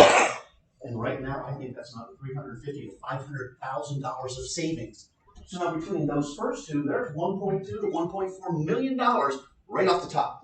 We got the grant, we're gonna do some cost savings by having you purchase the big stuff. I'm not gonna ask you to purchase all the little stuff, but the big pieces, we can save a lot of money. That's that much less money we have to borrow. Number 3, St. John's has money for reclaimed water projects. This will produce reclaimed water. Their window opens up the first week of January, it closes the second week of February. We're gonna go down and meet with them in November, tell them what we're going to construct, and prep them so that when we apply for money, we get some of that money. And you can get up to $1.5 million a year from them. We've been pretty successful on getting money from them. If we could get $500,000, now there's $2 million to 15 right there. So you're paying less debt service. That debt service goes down when I get all that free money for you. That goes down, number 1, and you're getting more infrastructure that's going to last you for another 30 years, and you don't have to worry about what the state of Florida, the EPA says, because you got the best stuff, and it's going to carry you a long time. My 15 minutes is over. Yes. And I thank you for bearing through with all this stuff, but it's an important project to the city. I will mention this, every piece of equipment that sits outside of a tank is going to be 316 stainless steel because it'll sit there for 40 years, it will not rust. What you have out there now is 304 stainless steel, and it will rust in about 6 years with all the salt spray. We don't want it to rust. Once it is installed, it's not going to rust anymore at all. And I'll see you later. And with that. Okay, how I think we should probably do it is I'd like you to go first, and then we'll just run down the line with questions and comments. Well, thank you, Ben. I appreciate that. Ben and the staff and I worked on the presentation to try to anticipate your questions and the questions of the public. And I've worked on a lot of wastewater treatment plant projects. It's very common to have the city purchase the big equipment, and that way you save the sales tax. So I'm used to doing that. We've tried to think of every way we could. We've tried to think of every way we could to economize. We've gotten to the point where we have to do something, and we've tried to bring you the best options that we could. All right, Mayor, we'll go. You go first, and we'll run down the line. And Ben, if you could just hang around the front here for us. Yes, sir. No problem. Fantastic presentation. Lots of information. First question is, how soon are we looking to, I know we have very soon to implement the plan, give the plan, but how soon are we looking to actually sign off on it and start moving forward and start making these changes? Great question, Madam Mayor. The plan is hopefully for you and the commission to approve the resolution that's next item on your agenda. Once that resolution is approved, it will authorize myself to work with the engineers to submit the application to the state revolving fund. It's the state funding from and approval from the state revolving fund that would allow us to move forward, and then we would, as soon as monies were made available next year, would begin the process. Do you have anything to add to that? I do. So the submittal process, we have to submit by no later than June 25th, so we're 2 weeks out to submit for the loan. We have almost all the documentation other than what a city representative has to sign, which is nothing more than saying we want to apply for a loan. There's a loan hearing the second week of August. So everybody in the state is applying for money, and then they'll select who's going to get the money. So let's assume you're going to get selected, which I don't see a reason why you wouldn't. The day that they approve you, you now have the capability to execute the loan. It will take another 60 to 90 days for the paperwork to go back and forth from Tallahassee to you all. They will define at that point the interest rate. The scary part about this is the interest rates are low. Now's the time to get this loan, because I would get, heart of hearts, January 2022, they're going up. And it could be significant because we're starting to see some inflation. You know how that's going to affect everything. So, I mean, think about 0.2%, $317,000 in interest over 20 years. That's like giving you money. Yep. So those are the timeframes, 25th of June, second week of August. Thank you. Other questions, Mayor? No. Commissioner Brown? Yeah, the question I have, and I know there's a lot of work to be done, a lot of, I guess I'm thinking in terms of the colonoscopy. How do you keep breathing and keeping the systems going while you're doing this colonoscopy? In other words, I assume there are going to be phases, so how do you prevent the system from shutting down while you're replacing all these particular components? Because this is a lot of stuff that's going on, and we want the toilets to be flushing without any problems while you're still doing this. Great question. So, two ways to answer. Number one, most of the infrastructure we're talking about building is built offline. So I don't have to go in and try to build in a tank that we're trying to operate. Okay? So I'm building stuff offline while you're still treating here. We're going to have to go in and spend a few dollars to do some minor fixes, because if you would get the loan and execute it, let's say in October this year, you're probably not getting your contractor out there to start until after Christmas because of the holidays. So let's assume he starts in January. It's probably 18 months to build this. So we got to keep the Band-Aids, the baling wire, and the duct tape on everything for a year and a half. I've worked with Johnny, we're working with Mr. Whitson on what few things could go bad that we know of. Let's get a spare so if it goes out while we're building, we're not going to run into those problems. So we've identified some of those. And one of them is, this is how bad it is, how old this stuff is. There's a control panel on top of the biological treatment system. It's in direct sun. It has to have an air conditioner. We can't find that air conditioner because it's so old.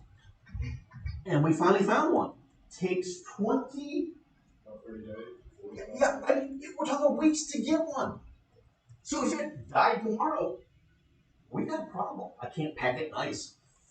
But yeah, so we're looking at trying to find those single points of failure that Mr. Whitson talked about, so we can keep running while the new plant comes. Okay. Yeah, that's always a concern. Commissioner Bellingham? Well, I don't have a whole lot of questions. It was a very thorough presentation. Thank you, sir. But it's definitely time to get rid of the integrated treatment plant, and it's like you say, it's on its last leg, very fragile.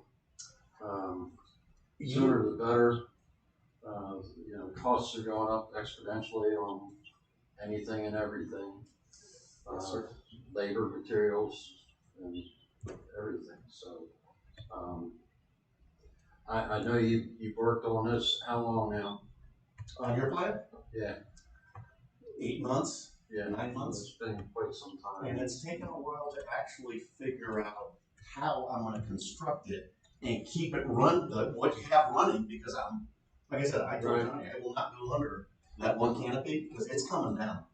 A good wind's going to take it down, and what takes it down, it could take out the pumps, and you only have one of each, so there's no spare. So, yeah, we're going to look at, I want to look at shoring that up. So before we even start the construction, we got to look at those things. So, it's about time, is all I can say. And it sounds bad right now that we have to spend money to do this, but the money's not going to get any cheaper. It's only getting more expensive. And you'd be surprised how many smaller communities are doing the same thing because interest rates are so low. They couldn't afford to do it when it was 3%, which is too much money. So there's a lot of people fighting for that money, and we just need to get in and get our piece of it at that low interest rate. I really don't have any questions, except how do you keep this enthusiasm up about wastewater treatment plants? When I don't love this stuff anymore, I'm retired. Okay? And what I haven't told you is, I've been a professor at the University of Central Florida teaching this stuff for 35 years. Wow. So I will give a quiz after this. You better pay attention. Now I've been hearing about wastewater treatment plants for decades. It's not really. Each city manager has tried to do some plan now that we've got the interest rates so low.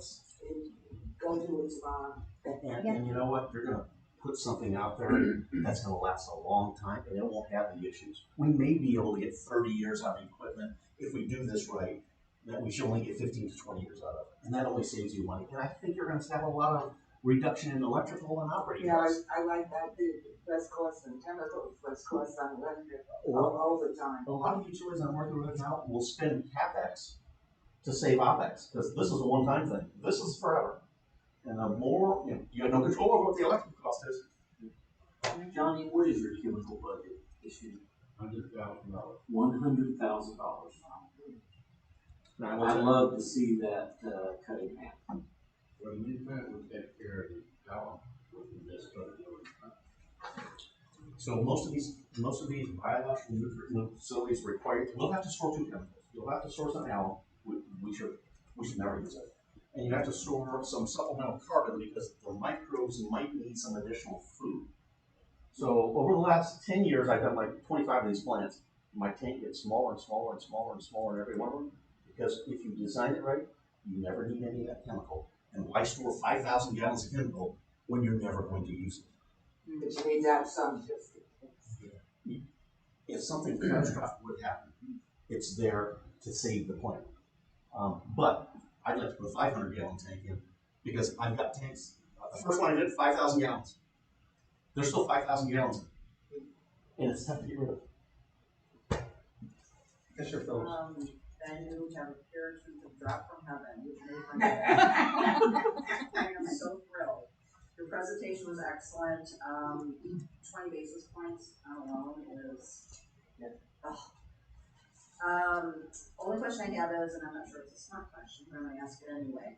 Is any of the equipment that will be removed savable? Can we take any parts? Can we, or will all just be dumped somewhere or recycled somewhere? Junk. That's why I said I'm not sure. If it's a I'm smart going through my head question. looking at every piece of equipment. Yeah. Yeah. You can't sell it on eBay. No salvage. Okay. They may come back and say, how much do you want to pay us to take this? You might find a museum.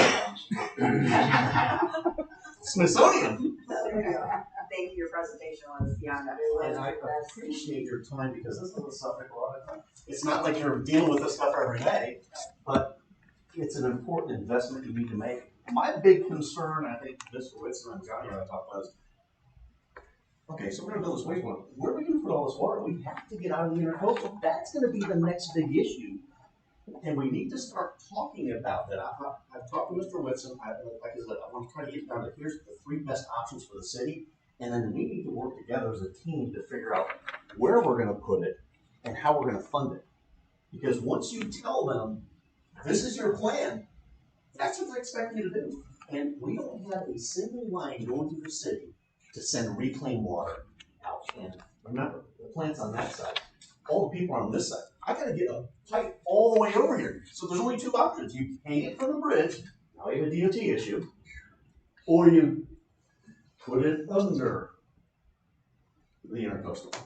And that's what most people do. But again, we gotta figure out how to get there. Most city managers would be scared to death about that conversation, but I'm not. Because I feel very confident in our team, and I feel very confident in our ability to get it funded and to triage it in the right way.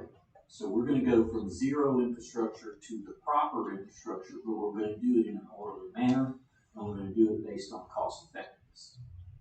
Okay, and I had some questions. So I heard you mention that this is a 18-month project, correct? Correct. And that's from start? From start of construction to end of construction. Okay. And back in 2019 when this was presented, I asked that we come up with a plan to get out of intercoastal because there's no way I would want to ever see us go to 2032. I would think that as part of this, we need to structure in and put some times on making a decision on being out of the intercoastal and working these options. And that would be much sooner than later. If we're going to go through the construction and we're getting all this funding done, that needs to be part of it, correct? Correct. The only delay in reaching the 2032, or maybe doing it sooner, would be the infrastructure he's talking about to discharge it out away from the plant. So that's going to be triaged. And what I mean by that is The first option would be to put it on properties that we own and control, like a single pipe, okay, the golf course, all right, but that's gonna be expensive. So thus the conversation about how to fund it. Then the next level is, okay, what are some other opportunities for discharging of that in the water? Well, that would be basically new development, okay? And then the third level would be coming to the island or to the other side of the island where you have existing development. Well, when you do that, you're talking about putting new infrastructure in areas that have fiber optics, they have gas lines, they have water lines, they have sewer lines, roads, sidewalks. I mean, it's a lot of disruption and it's going to be more expensive. So what you would do is you would triage it. You would basically say, okay, we're going to go to the properties that are easiest to get to, that we control, golf course. And then you would go to new development, have them pay for it. And then the third level would be then trying to get the infrastructure into areas that are already developed. And so that's how we're seeing it as a team and as a staff, and it will take time and money to do it. And that will be the only delay in terms of reaching that goal. It's the distribution of it, not the fact that we could create the product. Is there a way we can pump it back in the ground? That could be another option. That could be. That is. Here's the problem with that. Because I'm doing that in Brevard County right now. The well to pump it underground is probably $8 million. Wow. And you have to have two of them. Because if one goes down, you have to get rid of the water. So now you're talking about $16 to $20 million. Because you're going down about 2,500 to 3,000 feet, and you got to pump against the pressure trying to come up. And you have to test the well 5 days every year to make sure that the wellhead isn't discharging. Remember, you're going down through where all the potable water is going pumping out. You got to make sure that that pipe is protected so it doesn't leak out. Yeah. So that's an option. Again, that's one like 10 silo loads, let's call it. But from a cost standpoint, it's the easiest one to do. And you have to compare it against all the other costs. So we'll be vetting that. I have ultimate confidence in our team. I believe we'll get the right answer, and we'll also get the right pocket. So as part of this, we can't definitively work in the plan getting out of the intercoastal. We will. The problem is going to be by what date. That's where there'll be some judgment involved, because we've got to totally build infrastructure in order to get there, a new set of infrastructure. So step one, build the plant so you can get it out of the intercoastal. Right now, you couldn't use it for reclaim purposes at all. Yeah. So step one, when we get that plant done, now it's ready to go to reuse. Then, where's the low-hanging fruit? And one of the first things we talked about was, let's irrigate the wastewater plant. There's a lot of green grass there. Let's put an irrigation system and we can get rid of there. Palm Coast is coming and irrigating the median down 100 all the way to your city limit. We should go that way because it's right by the plant. And then there's a county park across the street. So there's the low-hanging fruit without having to go far. The problem about going far is the golf course is a great place, but it's way down that way. And that's a big cost. Now, the good news about going to the golf course is the line goes by all the residents. So if you ever wanted to go to irrigate people's lawn, the pipeline's there. But that's a long way down to the golf course. And then you're going to have the battle of, okay, just because it's there doesn't mean people are going to use it. We went through that problem before when we started this 30, 40 years ago, is we're going to make reclaimed water and people are going to use it. Well, hold on. They won't pay for it. When we started this in 1988, we gave it away because it was just get out of the surface waters, just give it away. Then it became a value because it offset people using potable water to irrigate with. So that's the value you got to deal with next. Is we got to find the bigger place we can use it. People will use it, but how much are they going to use? We got to get rid of 600,000 gallons a day. So you want to look for big tracks. And Mr. Whitson's right. If a development would come in the future, you make them put in a reclaim line for the subdivision, and we'll tie into it later. They pay for that cost. I went to the planning board meeting the other night, and Drew, correct me if I'm misheard, but I believe both of those developers said they would. They're putting in the reclaim line. Yeah. That's fantastic, because then it's there. So it's free development for both. Right. So, again, coming from the experience I had in Port Orange, like he said, at first it was a hard sell, but then when people realized it almost became liquid gold, we would actually literally run out of reclaim in the spring months. So I feel good about it. I feel good about our process. We're going to triage it in such a way that we will get the customers and build the customers and find the money as we go. And that's how we'll grow the system. So to say, okay, we're going to be out by X date would divorce you from the reality of the fact that you have to build a whole new infrastructure to be able to deliver that product. The first goal is to create the product. The second goal is to create the infrastructure to deliver the product. Okay, and Johnny, did you have any staff comments before I open up the public comment? No, but You got anything you gotta come up? Come on. Johnny, if you can, just introduce yourself, please. We're gonna make the famous. Thank you. Johnny, man, I'm the brother here with John Anderson, right by the plant. If we can go to 100% reuse, we can eliminate the deforamation, which is another chemical. That's the most expensive one right there. That's $4 a gallon. And with the new plant, we won't have to add gallon either. So there's 2 out of 3 chemicals we can get rid of. And chlorine's the cheapest. That's $1.25 a gallon. So that's going to save us a lot of money on chemicals if we go 100% reuse. Right now, when I go to the intercoastal, that's deforamation. So, and I think you did a great job with that. Do I give you my $20? Hey, stand there just a second. This guy, it took me about 10 minutes when I was interviewed here to figure out that he had a rock star. I swear to goodness, he is one of the best I've ever met. And he does such a tremendous job out there, day in and day out, in an area that nobody else, cares to see or talk about. But let me tell you, this guy right here, he has saved you hundreds of thousands of dollars. And I am very proud to have him part of our team. And that's why I'm so confident in the fact that we're gonna meet these goals. We're gonna get there. We just need your permission to proceed. One thing I might add to that is you're going to have an advanced treatment system, so that we're good for 20 years. You don't have to do anything if any new regulations come up. Which also means you're going to have more staff. How do I get around having to have, he's got 3 people, him and 2 others. How do I get around having to have more people? Well, that instrumentation system I talked about, I'm going to put like 5 cameras around the treatment plant. And I'll put some instruments in, and by doing that and making it an automated system, it reduces the manpower. And by doing that, it might cost us $15,000 to $30,000 to do that, but cameras don't need insurance. They don't call in sick. They don't drink too much on the weekend. They can't work on Monday.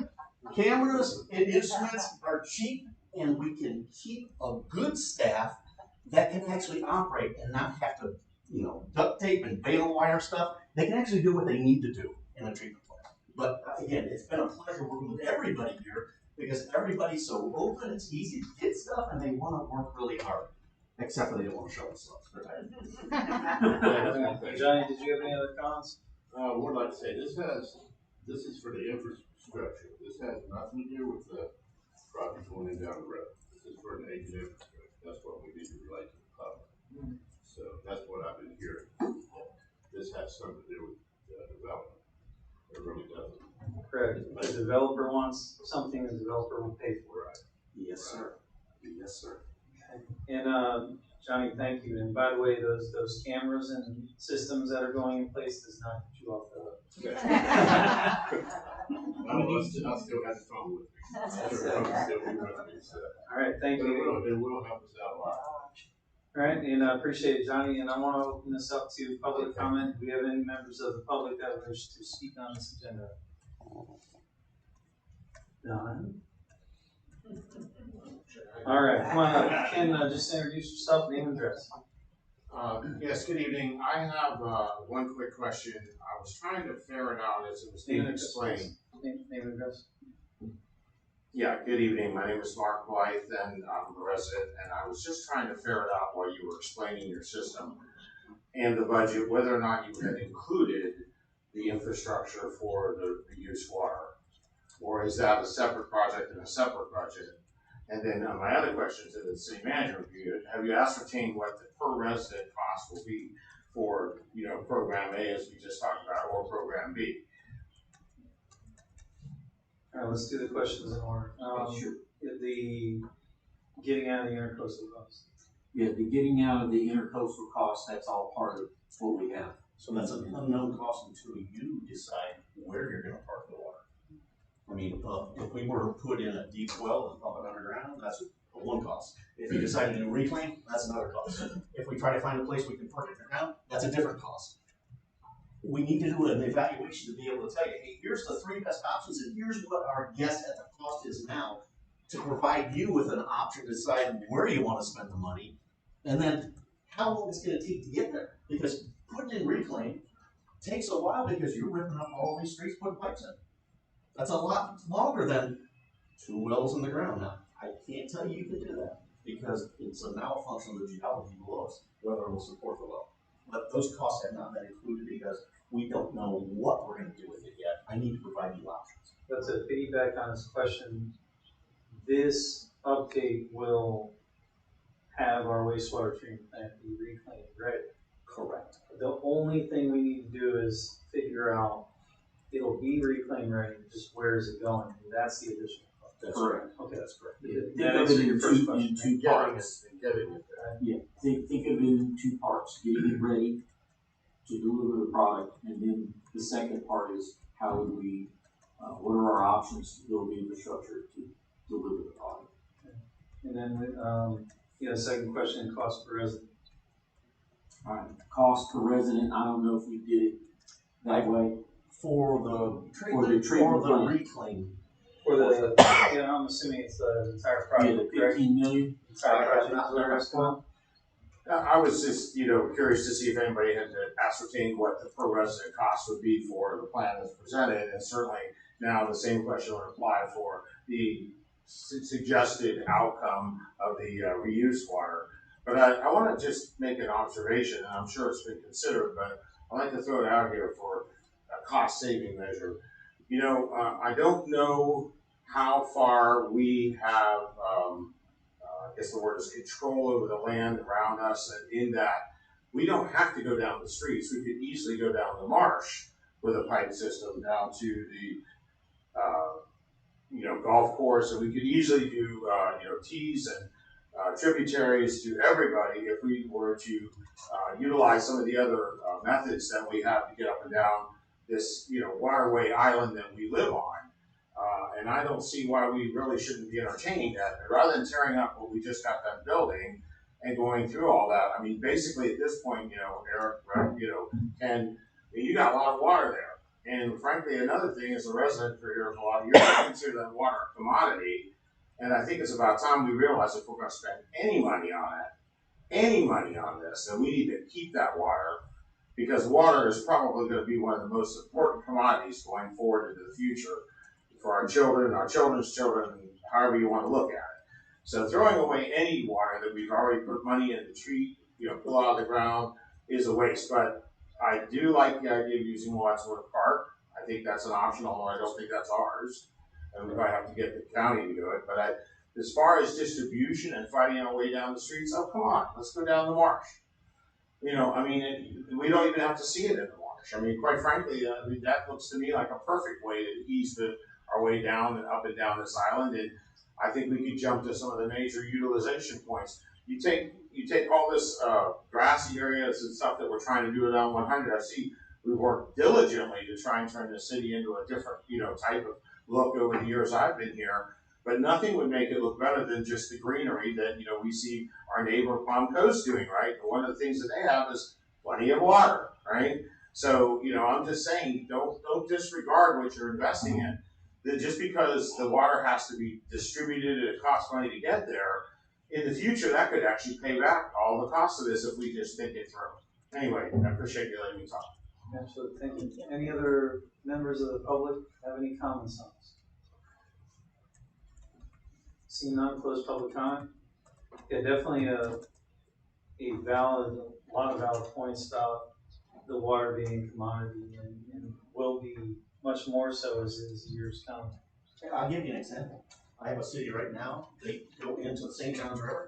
Last year, they put $600,000 worth of reclaimed water into that river. If they had a storage tank, they'd be $600,000 richer. So the gentleman is correct. It's a commodity, and people will use it because if you're paying $1.50 1,000 gallons for water and reclaim 75 cents, people are going to save money, and that's an investment that we can recoup.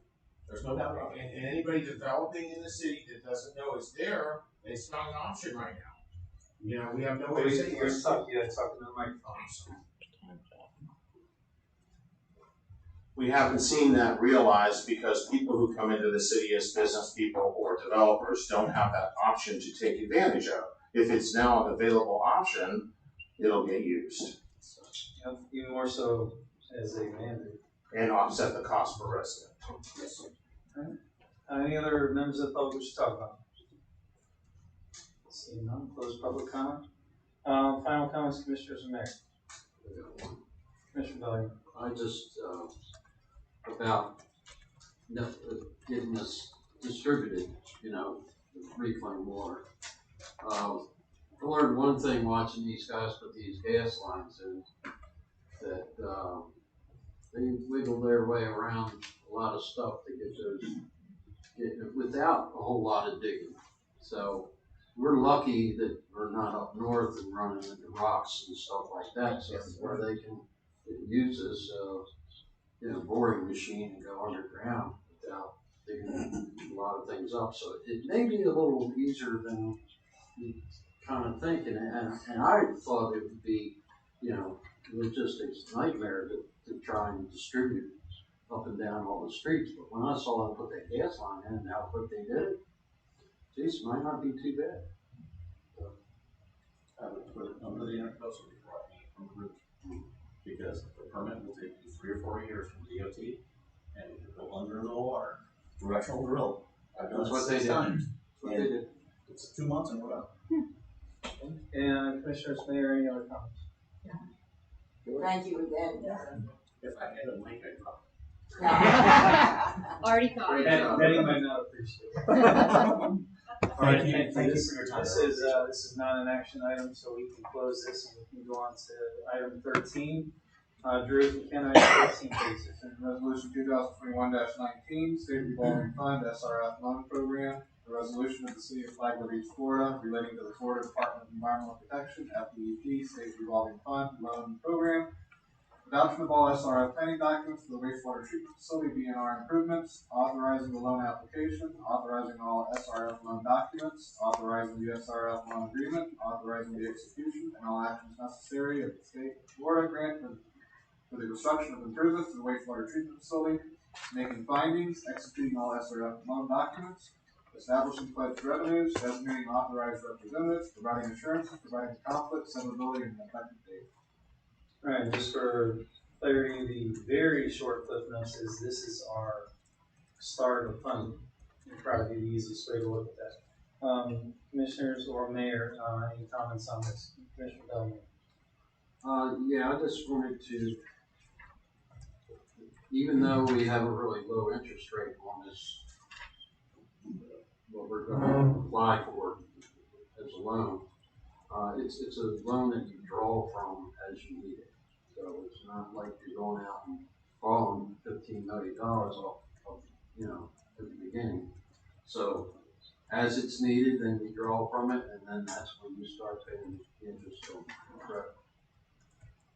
That's my understanding of how we're going to structure this, Ben. Is that correct? Okay, so what we'll do is we'll apply for the $15 million. Right off the bat, we know we're not going to use it all because you've got $850,000 that'll come off. We're going to do owner direct purchase, that will be additional. So there's the maximum you're going to be able to borrow. You draw off of that. What happens is when the contractor starts, let's say the first month he bills you $200,000. We pay them $200,000, and every quarter we get reimbursed from the DEP. So you have to draw every quarter. You don't have to start paying back the loan until 6 months after construction is complete. That's when the repayment period starts. If we only need 12 million of the 15, you pay back 12 million, the other 3 million goes back to SRF. So, and what they do is, we're gonna, you know, do this cost effectively, and we're gonna watch what we're doing and making sure that we don't take out. I mean, we want the authorization for the 15, but if we don't spend it, we're not gonna borrow that money. so what you pay back is what you drew. So you are correct. If you only draw 12, then you'll only have to pay back the 12. But you don't start paying it back until 6 months after. The low interest loan will also require that we do an asset management plan. Because what they're trying to do is make sure you keep up maintaining the asset so it lasts a service life for which you borrow the money. That's an easy thing to do, and it also helps everybody here to be able to say, hey, you know, we need to spend $45,000 a year to keep everything maintained, and it keeps it in good shape all the time. What I would suggest we do is look at the cost of us doing the maintenance versus hiring out firms that do that, because what I'm starting to see in the industry is it's cheaper to farm it out to the people that make that equipment, so that you don't have a maintenance person trying to read a manual, figure out how to take it apart, put it back together. The guy comes with the right piece of equipment, all the stuff to maintain it, and we actually pay less money. So that would be something we would look at, just to, again, save you money. So that's a blessing with budgeting too, so we're not getting hit with a $5 million curveball. Right, so again, we don't pay this back until the whole project is done. 6 months after 6 months after. we sign off on it. And how long then do we have? 20 years after that. Yeah, it's a 20-year term. Yeah, I do that, but when the 20 years start? The 20 years start 6 months after I and the city sign off that says, this project is done, it's meeting all the requirements. Now, what I didn't tell you is, once the construction is done, I require the plant to be able to run for 3 months without a hiccup to prove it's working and doing what we need to do. At that point, once it's proven that it works, then we sign off, and 6 months after that is when you start paying that. Commissioner Phillips, do you guys want to? And there's gonna be a built-in repayment plan? Yes. Okay. That will all be in the loan documents that you will approve. It'll all be laid out. There's a financial person up in Tallahassee that will work with your people. That'll all be worked out. The sooner we get, if we get approved in August, the sooner we get that approved, because December, rates are gonna go up again. Every quarter, they readjust the rates. So the sooner we get this done, the lower the interest rate's gonna be. Today it's at 0.2. It could be 0.3 when we get there. That's still good. Well, run right down the road tomorrow. Yeah. Let's bring a big wheelbarrow. We'll bring it back. Mayor Johnson, anything? No.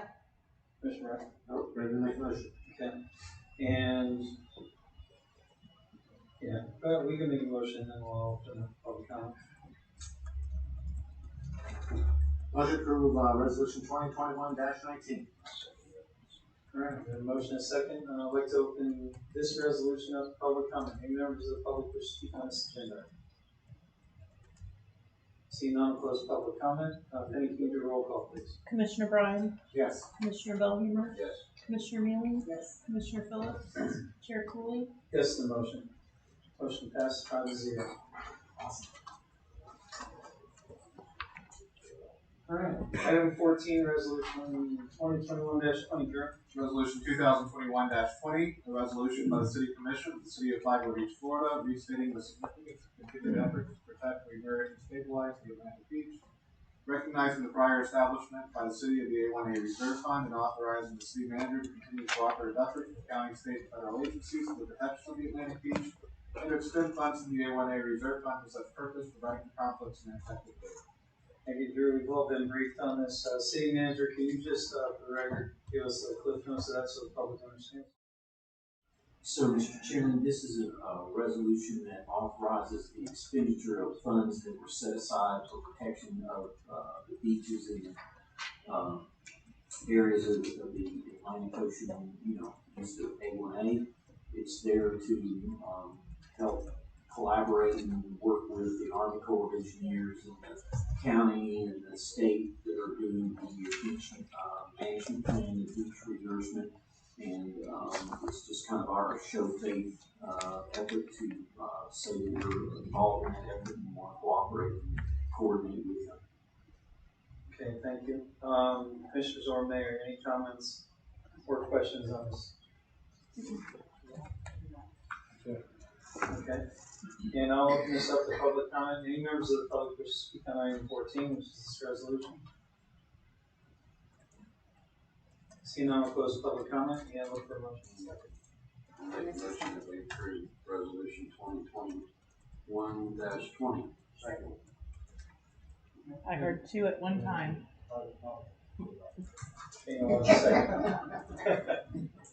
Commissioner Belhumeur? Yes. Commissioner Mealy? Yes. Commissioner Phillips? Yes. Commissioner Bryan? Yes. Chair Cooley? Yes, the motion. Motion passes 5-0. All right, item 15. This is our FDOT walkovers. And Penny, this one has your name on it. Mr. Whitson, did you want to, or do you want me to? You want to take that, City Manager? I can do it if you don't want to. We've been talking about Yeah, this that's one fine. for a long time. This is basically the funding that you received from FDOT to do this work. We have completed the bidding according to the regulations, and we had to take an unusual step because of the escalation in lumber prices. They couldn't even submit a bid and tell us what it would cost.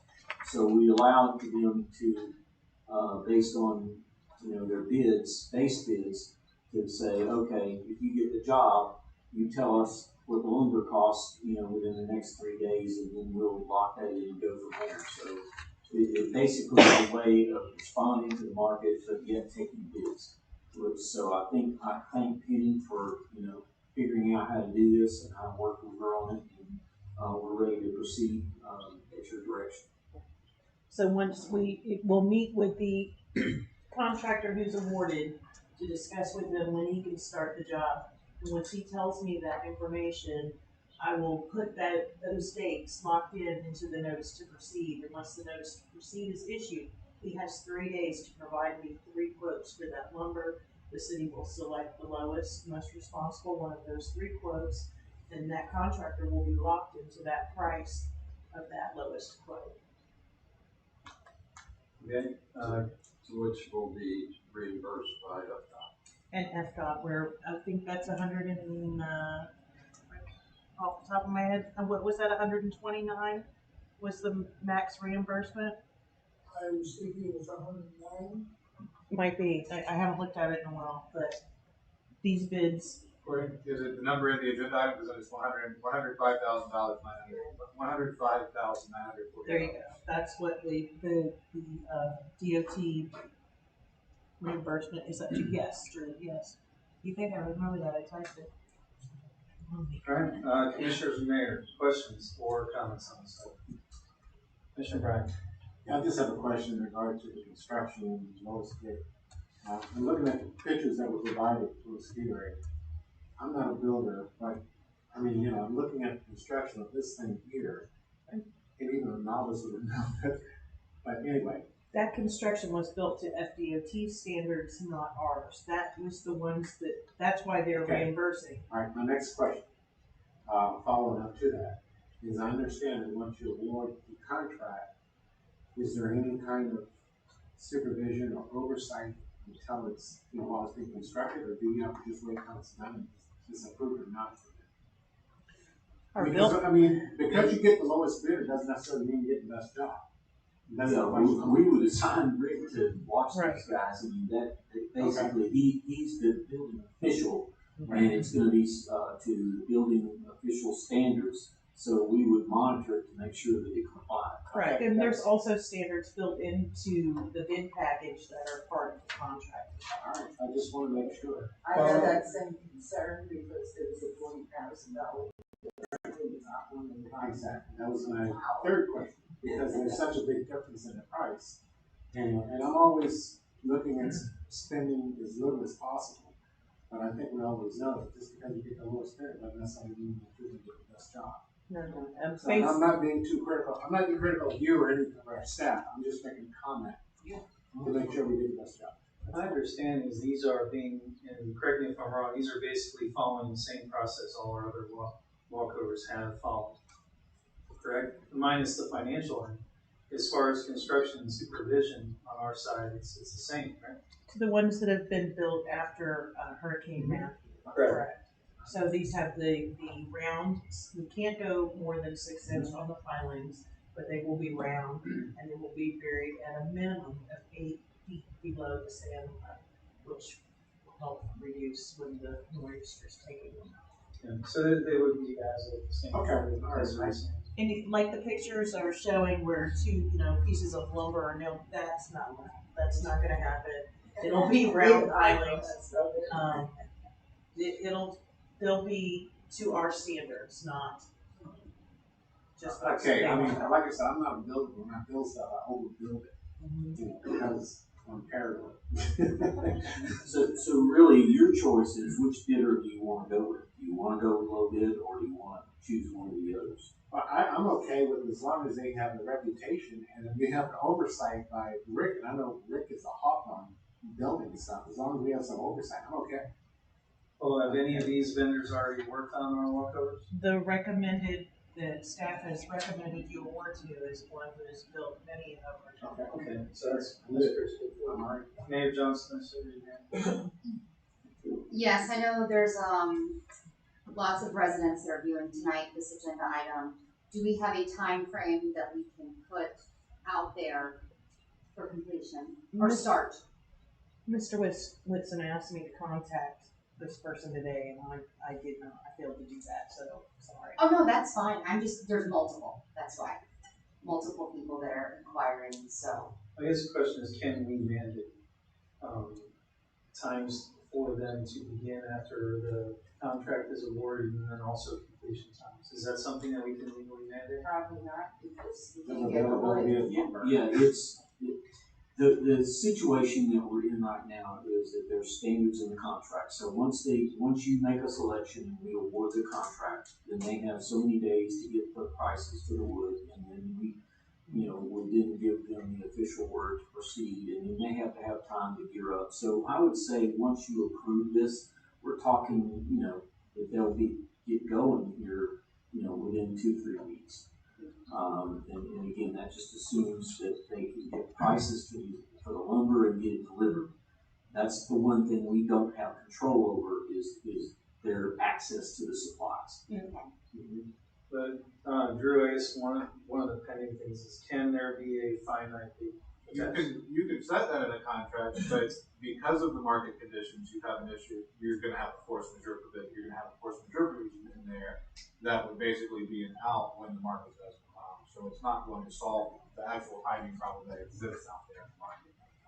And I guess I feel better that this this recommended person is one that has worked with us on many walkovers already, so they know the drill.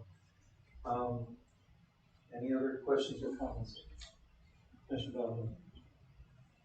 Yeah, I shared these photographs for the reason that if you look at the one that's the close-up, you can see the 2 columns just hanging dangling in the air. That's because there used to be a dune there that they created over top of the buried seawall. And the ocean has washed all the sand away, so now they're just hanging out, dangling. So I'm looking at this cross section here too. It shows the pilings going just as deep. They're going way deeper into the dune than the other sections. So I'm hoping that if you look at this other photograph, I'm hoping that they run the pilings all the way down to the same depth so they get down here in case that any more sand gets washed out in front of that seawall, and then they end up dangling in the air again. So if they go by this drawing, then it shows here that The piling's going into the dune part, the sand in front of the seawall, goes all the way down to that deepest point. So if they're doing that, I'm okay with it. If they're not, I have concerns that the sand will wash away and the pilings will be hanging in the area. So- Which is why this particular walkover is closed. So city attorney, this drawing, that is a requirement, correct? I'm sorry? This drawing. It was part of the Yes, this is part of specification. the contract. Oh, this is part, as long as part of It the is contract an- documents, yeah. It is an exhibit to the contract, and I'm sure Rick will ensure that it is built to the contract specs, because per the agreement we are with FDOT, if it's not built to the contract, they will reimburse. Okay, that was my major concern. I mean, that's why we're having to do them over again, because those pilings weren't set deep enough. And it was clear instead of ground. And those, also to follow up, again, those pictures are not a dune crossover that the city had constructed. That is one FDOT threw up to appease the former city manager, because they were removed with the buried seawall. Not built to our standards. Commissioners, any other comments, questions? All right, I will open this up, public comment. Any members of the public wish to speak on this agenda? Doug, if you can, please introduce yourself. Doug O'Connor, 2740. That drawing, and you're 100% right about the pilings. What you mentioned, Penny, was from the sand. Where is the sand? We had one in Beverly Beach that was put in, and then it washed away, and we do all that math. That piling should have been close to 18 feet, and the piling was only 14 feet. It goes by where the ground zero is, and if you look on your drawing, it doesn't tell you that. Now, the contractor that did it is a local guy. He refused to fix it because he did it according to the drawing. But that ground zero, what you're talking about, is key. Where does the sand, where does that measurement of 8 feet go down? That's a key. Rick, before I do that, Rick, I'm sure you have some kind of answer on that, right? It's right here in the information submitted to you in addendum 1. Support piles for all beach stair sections shall be constructed to a minimum of 8 feet of soil penetration. Other piles shall be constructed to a minimum of 8 feet of soil penetration. In previous dune walkover construction before Matthew, they were only put to 6 feet. To my point, the sand was still as high as the seawall, and you only went 8 feet, and the sand washed away, they're gonna be hanging there just like these are. Yeah. So sand that was brought in down in that, up in that area was almost like a silica sand. It blew away our sidewalks, the FDOT sidewalks on the west side of A1A were covered in sand. The neighbors were complaining about the sand. And what didn't blow away, washed away. Those pilings were only 4 to 6 feet. The requirement is 6 to 8 feet. 8 feet. And I guess when I look at the drawing, that's a very far walk over the amount of length that goes out. So you're talking 8 feet from the low point, which is going to run them very long, when you get close to the road. Question, Rick, question. Are you gonna have a pre-con with these folks? Yes, sir. All right, so in the pre-con, you would establish where the ground is, right? Yes. Okay. And we are Should using do it. round pilings, 6-inch round pilings, as opposed to the square 4x4, which create a lot more resistance. And to my point, if you have a pre-con and you go out and you put eyeballs on it and you establish that's the level, then you're gonna hold it to it. Yes, and they are going to mark the pilings prior to setting them, so that we will be able to go out and verify the depth. We can't sit there all day long while they're setting the pilings, but we will have it marked. And commissioners will know about pre-con meetings, right? Just I'll leave them out. If you so choose, but I think we can handle that. All right, thank you, Rick. Any members of the public have any other questions or comments on this? Can name and address, please. Michael Pugliese, 119 Town Avenue. I just want to know, you've got those walk showers. Same thing with the American Disability Act. I know my wife has a problem walking down those ramps, like on 18th Street. I mean, I can't take it down. It's a lot of steps. Is there a way to have like a little bit of landing, you know, so when people come down, they can stop before going the rest of the stairs? That's a very popular question.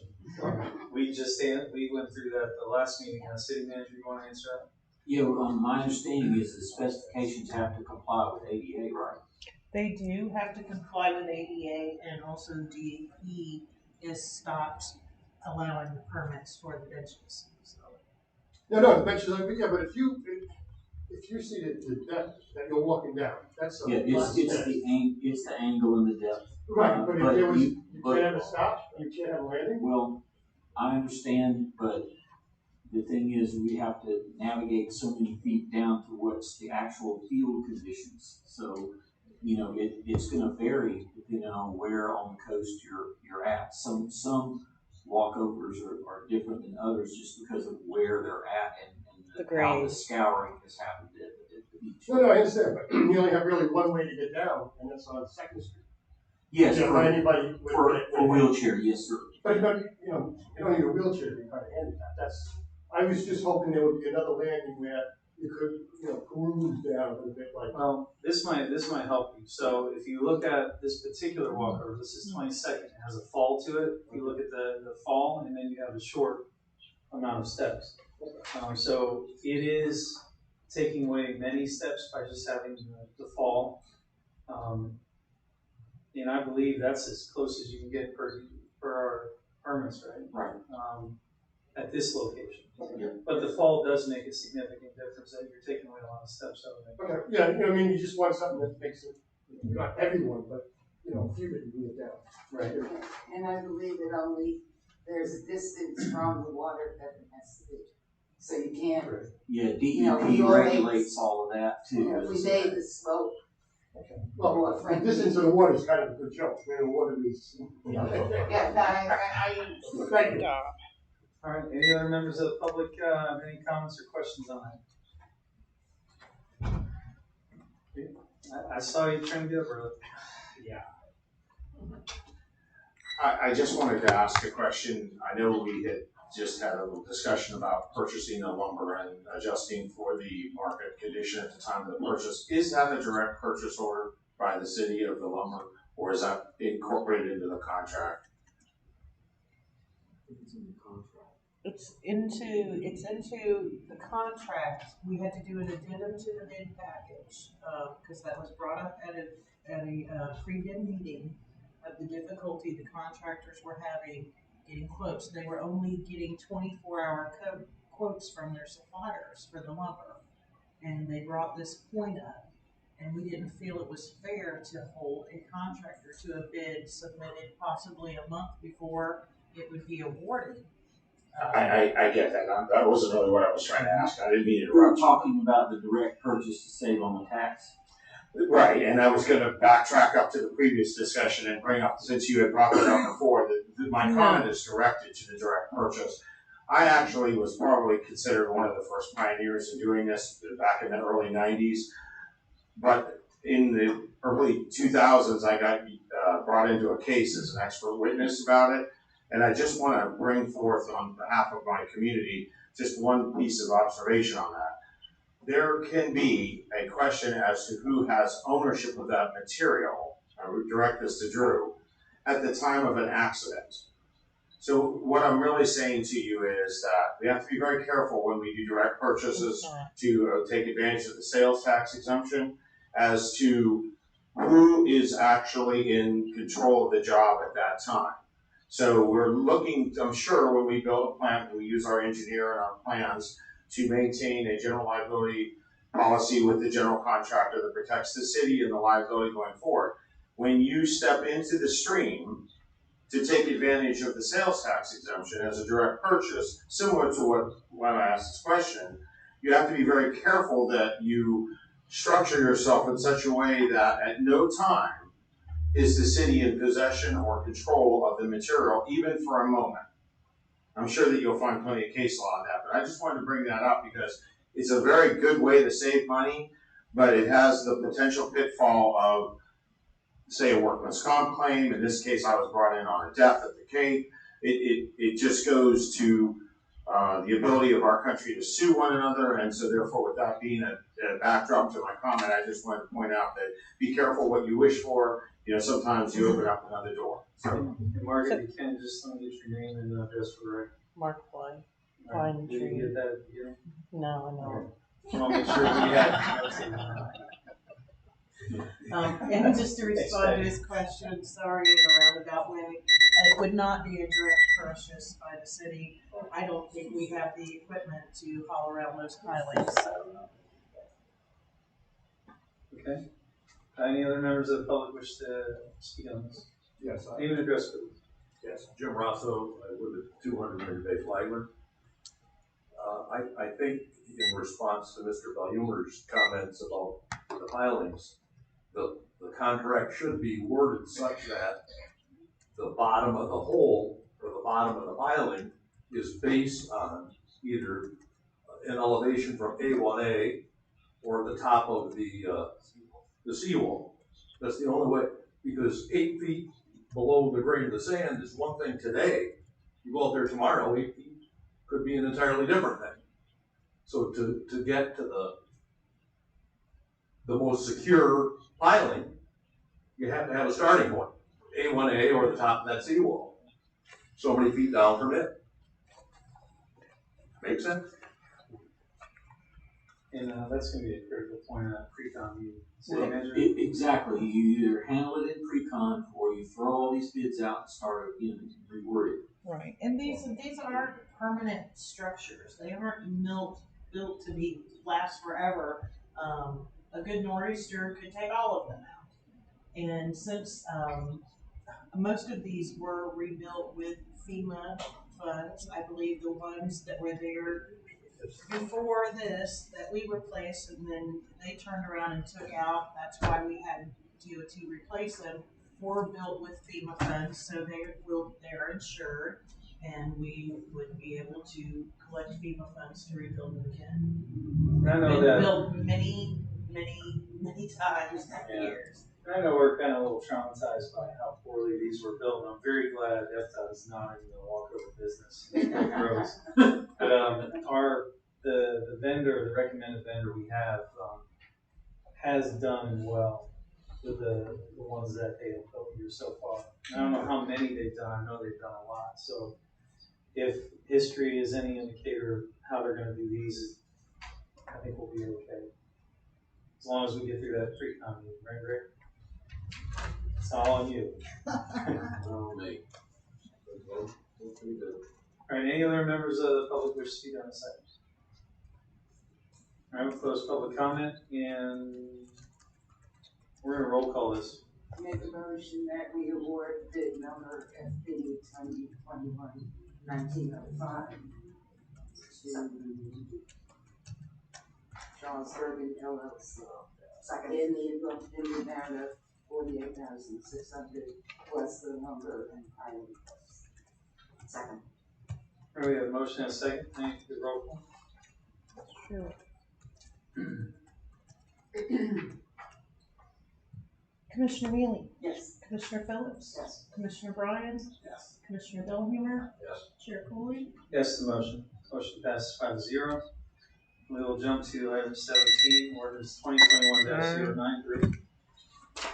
Ordinance 2021-09, an ordinance by the City Commission of the City of Flagler Beach to consider approval of a planned unit development comprised of 48 plus or minus acres lying within a planned unit development zoning district. The property is identified as parcel number 11-12-31-0650-00080-0060, lying east of Roberts Road, the southerly boundary of which touches upon the northerly boundary of Wadsworth Park, providing for inclusion in the Code of Ordinances, providing for conflict, providing an effective date hereof. All right, and this item is going to be tabled to June 24th, time certain. You make a motion to that effect. I make a motion that we table ordinance 2021 To date to certain. the next meeting, June 24th. At 6 At p.m. 6 or soon o'clock thereafter. or soon thereafter. 6 o'clock, I'm sorry, you said 6:30, 6 o'clock. 6 o'clock. In council chambers. Yes, sir. Second. As far as comments go, any other questions or comments? Because I'm going to go over. If, with the applicants not here, I would not discuss it. If they've been advised it's being recommended for tabling, I would not discuss anything about it since the applicants are not here to answer any questions. Well, this is about the table. Okay, about tabling, that's fine. About the project itself, then I would not discuss those. This is our second tabling of this item. And if this is not going to be, we're not going to hear this at the June 24th meeting, this needs to be removed. Then it'll cost you another $1,800 to run it. Oh, the That is why we're advertising? doing That's it. why we do it this way. We don't enjoy hearing it either. Because That makes sense. yeah, this isn't having because somebody's doing something wrong. This is because planning decisions take a while to work through. But as soon as Penny runs that ad, she includes language in there that says this is when it's going to be, and it maybe continue to accept to a different date. And by doing this process, she does not have to run another ad because anybody who saw that ad and showed up, they're here. That's why when you say at the beginning of the meeting what we're going to do here, we still have to read it and go through this process so that there is notice of the continuation of the item. I like that. I like saving money. That's easy. All right, we have a motion and a second. Let's open this up. Any members of the public wish to comment on this? It's a table. Close public comment. Any people roll call? Commissioner Phillips? Yes. Commissioner Bryan? Yes. Commissioner Bellheimer? Yes. Commissioner Mealy? Chair Cooley? Yes, the motion. All right, commission comments.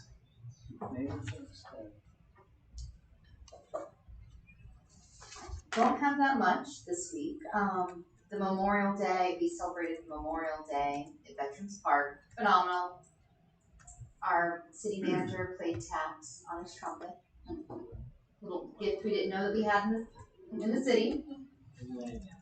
Yes. We also had a beach cleanup this past weekend. Huge turnout. We're very lucky for the surfing community. They bring a lot of people every single week with the flagger board riders. It is really beefed up, the community coming out. Again, more people, it would be very helpful. And following that beach cleanup, we painted the tippy carts in Veterans Park. So those are not out yet, they will be going out. But it was a fun project that we involved a lot of the children with, and They look very nice. They're out there. yes, yeah, and if you want to, they're in Veterans Park still right now. You can go take a look at them. And they'll be getting out very shortly. I spoke with Rob, and they'll be out in the next couple of days. That's it. Okay, thank you, Mayor. Mr. Bryan? Oh, thank you.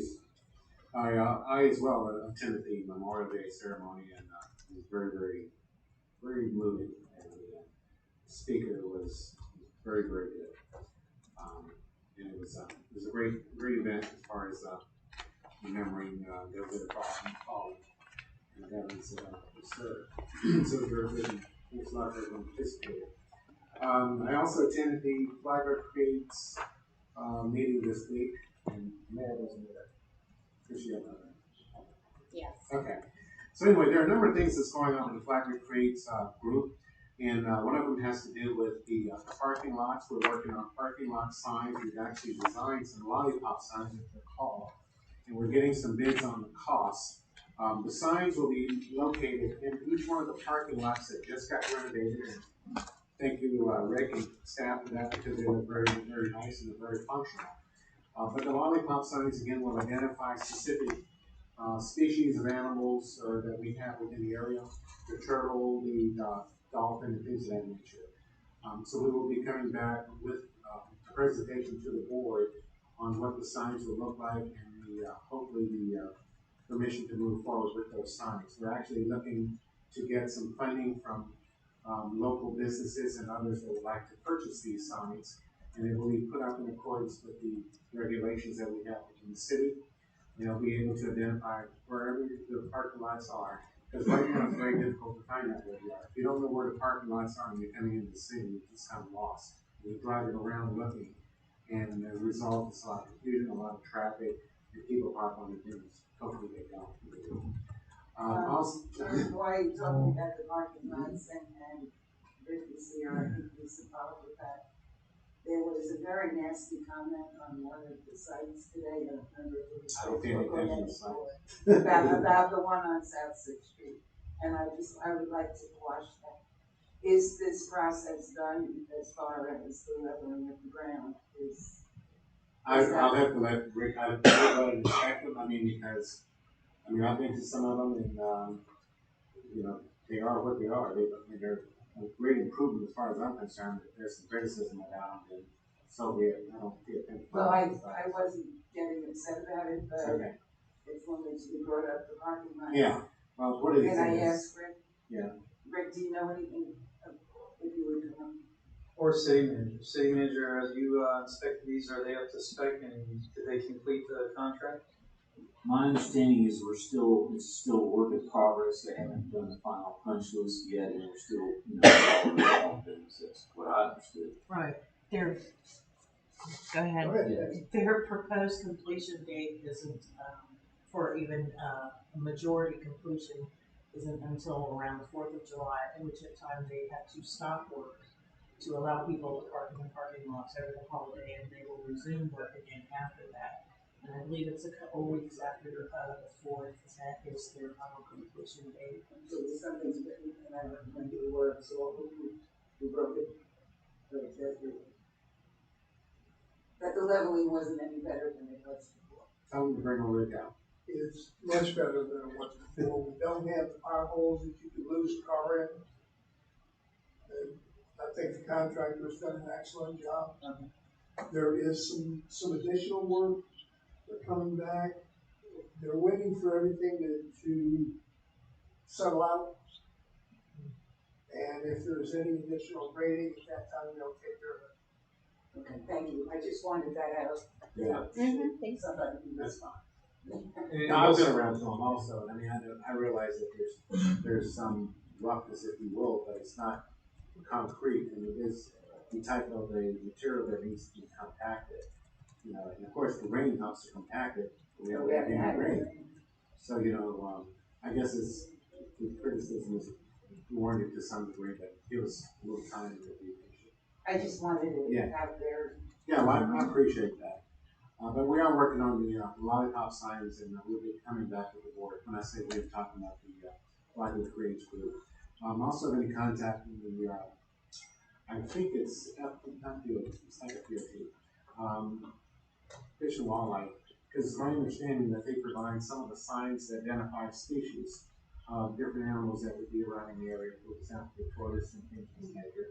So I'm going to be contacting them to see if we can get some signs to put in the parking lots as well, in order to help people that are coming to our city identify turtles and tortoises, and they don't pick up a tortoise and try to put it into the tortoise. This kind of thing here. Almost being here. Saturday is Volunteer Saturday to finish Veterans Park. We've got a number of people come out. We've got a big pile of lava rock left out there. We're going to be meeting at 9 o'clock, and we have the group that was here last week that's actually called me today and volunteering. That's the Collector Strong group. So we got a couple of wheelbarrows will be out there, shovels. We'll also be doing some reading on primarily 100 larger finish those beds up and try to complete some of the Veterans Park beautification process that we're working through. Someone actually mentioned earlier about some of the plants and things of this nature and some of our planters. Anybody who wants to volunteer to bring some plants in, knock yourself out, we'll plant them. We don't have any problem with that. And we have had a lot of people volunteering their own resources to help beautify our city, and I really commend them for that. And that's a great tribute to how much they love the city itself. So Saturday is going to be a work day. We're probably going to get started at 9. We should probably be finished by 12, 1 o'clock. I'll have a big cooler of water, no beer. For anybody that wants to join us for one later on after work is done, we can do that as well. On an update on the cigarette butt receptacles, I contacted the accidental, and unfortunately, we've been pushed back a little bit. We're still waiting for them to get completed. Like everything else, it's a hard time getting materials. She's anticipating at the end of July, we should have at least 50 cigarette butt receptacles. And again, I'm still planning on working with our chief back here to have a campaign to go to each one of the businesses here in the city. I'm going to personally go myself, and anybody wants to help me to do it, and encourage the local businesses to encourage their patrons to utilize cigarette butt receptacles and trash can receptacles as well. Keep our city clean. It's going to be the cleanest beach on the coast, I hope. So that's what we're working on. And I think the last thing I have here, I have to use my glasses for it. That's it. Oh, I got the memorial cleaning. I had one of my neighbors, she and I went back out to the monument Monday, and we used a chemical, it's not a chemical, it's a natural product actually that they use at the National Cemetery. And I ordered it, it came in, and we put another application that on and worked on it about an hour. It looks much better. We're going to try doing it one more time before we actually think that we might have to go out for a bid. Hopefully we can save a lot of money. It looks pretty good now. It looks very good compared to what it was before. The northern side of that's facing the salt water and all obviously gets a lot more exposure than the other side. So the southern side looks better than the northern side, but we'll continue to work on it and get things going. And that's all that I have. Thanks everyone for your participation. Thank you for all that. Very well.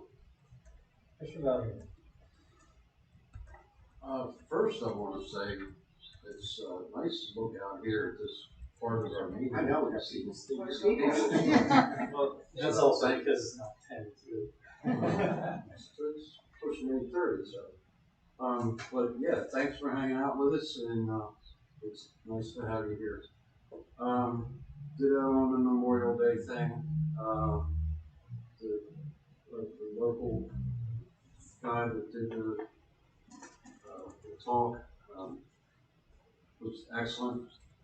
I liked his box with the names and all that. And I actually saw him on TV a bit later the following day on the national TV station. So it's pretty neat, and he's a local resident as well.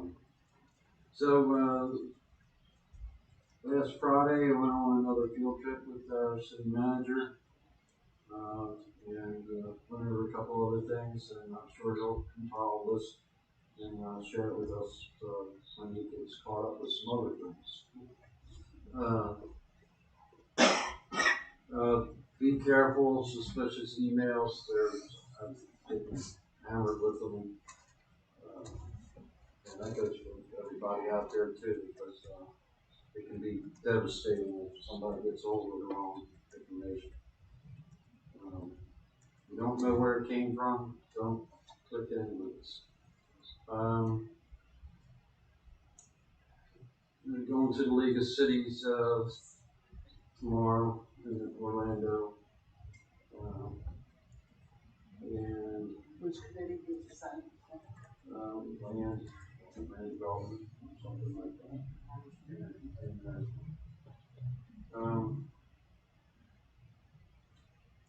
The land development code rewrite. I know that the city manager distributed parts of that, and Larry Torino has told us for some time now that we'd be getting the final draft sometime soon. And I thought that was the beginning of the end, but apparently there's still some parts of it that are still being worked on. So my concern is that we don't get in a big hurry to get this done. We've waited this long. We still have some transparency things to take care of as far as public being advised to, getting a chance to see it, review it. I mean, it's going to be a thick document, so everybody needs to have the time to really review that. And so I just hope that we don't get in too big a hurry, because we've got a lot a lot of steps to go with that yet. Are you done with that part? So I did something. Okay.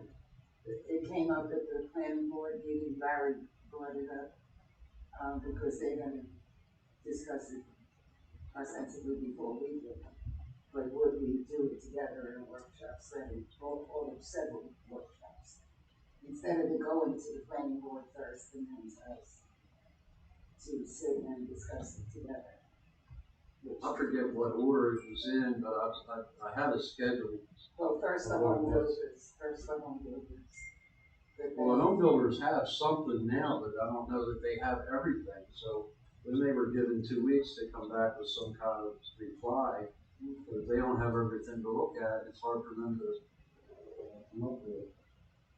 Well, I'm not talking about like dates, but I think we're supposed to discuss. What was discussed at our board our board was asked their opinion on the concept of doing joint workshops with commission before it comes forward for formal review process. We're actually having joint workshops with commission, and the our board liked that idea. So we would have a joint workshop then to go through the formal Probably process. plural, yes. So the workshops would precede the formal process. And preceding that would be another public presentation. That would probably be hand in hand with those workshops. The workshops would be for the purpose of staff and consultants presenting the concepts in the land development rewrite. That would count as part of the public process. Okay. I'd just like to see it go the way it was advertised to go. And at one point we had another session with the public, a third version,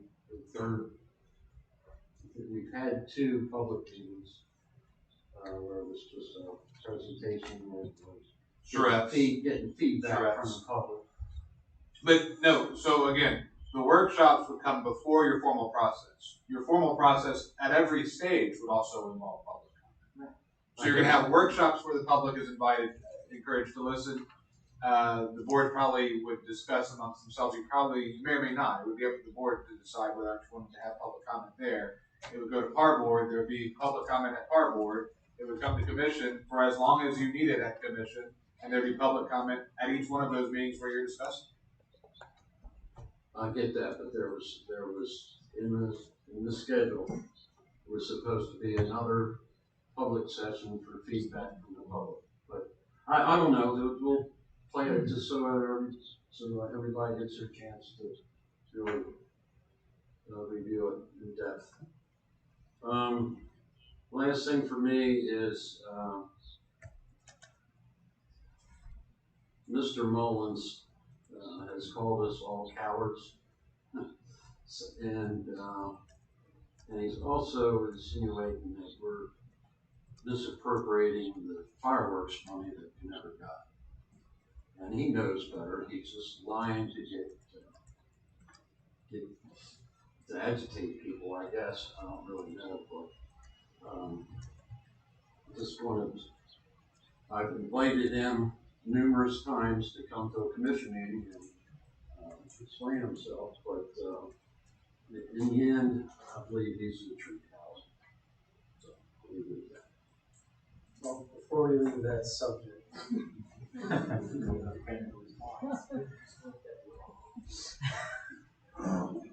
we let it go.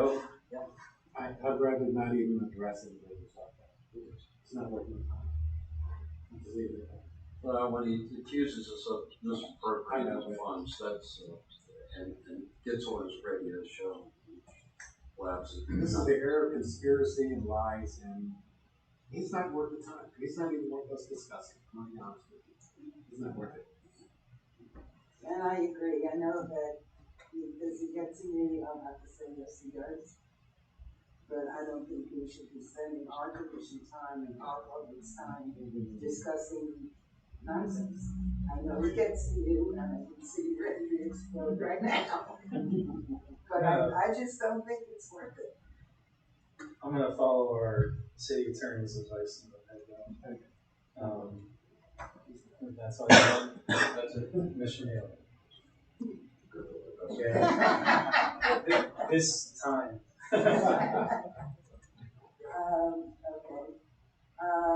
it's the Memorial Day, I haven't seen it, it was the best one we've had in all the time.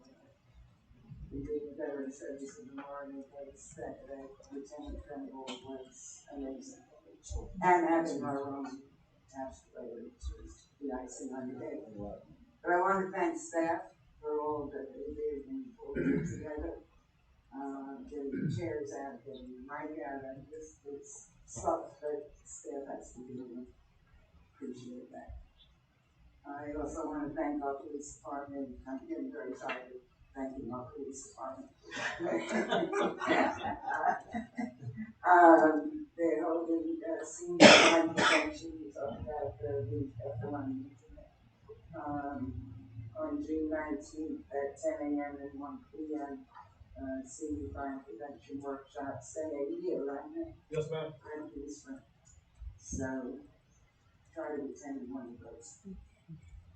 And I'd like to congratulate Lieutenant Detective Vinci, his named Police Officer of the Year for an agency our size, and well deserved. And Debbie and I have volunteered to go through the school board concurrency stuff, which I did. I had a couple questions. The lady at the school board is here, and it's one easy work. And I'm having a little back and forth with Larry over this. They're saying we need to have a school concurrency element in our plan. Larry said it was significant to do. Maybe the school board says to do. I think we do. I think when we came into it, I think that's one of the things I said is we're going to take a look at our comp plan, put an element in there. Yeah, I'll get with Larry. So that made me think of Senate Bill 496 was, I don't know if this got passed, it passed, but I don't know if the governor signed it yet. That's private property element. Do we have to do that too? We do, but that one has to be whenever we're in our next year process, I think is when the primary, that one was not, that was not an immediate one. But the school board want the school concurrency. Maybe, I'll have to look at it, but I think you were asking the currency element can help, but I think we still need to make reference to the fact that we are part of the school, the interlocal. So I think there probably needs to be some language in there referencing that. That's probably what we're talking about, because we don't actually manage currency in the schools. That's not our job. But reference to that program that we are now a part of because of our company. But I'll get clarity on it. She said that Vanell had done something that we might want to just copy what Vanell did. So, and after the park board meeting the other night, I spoke to both developers, make sure that they were aware that they had to do something. It's called school concurrency reservation letter. That they had to, before they get final private people, and they would go to the state and was doing it the next day. So, that was an interesting process. Till next year. Okay, and that's it. I'm done. Commissioner Phillips. Just one thing, I am unhappy with the state of our one and only playground. So Mr. Woodson and I have been speaking a little bit on a not-for-profit organization by the name of Kaboom. I've not done a lot of research yet.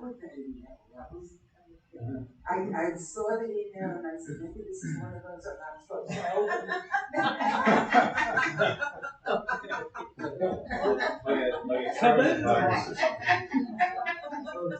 I didn't delete it, but I didn't open it. I know. It exists. Okay.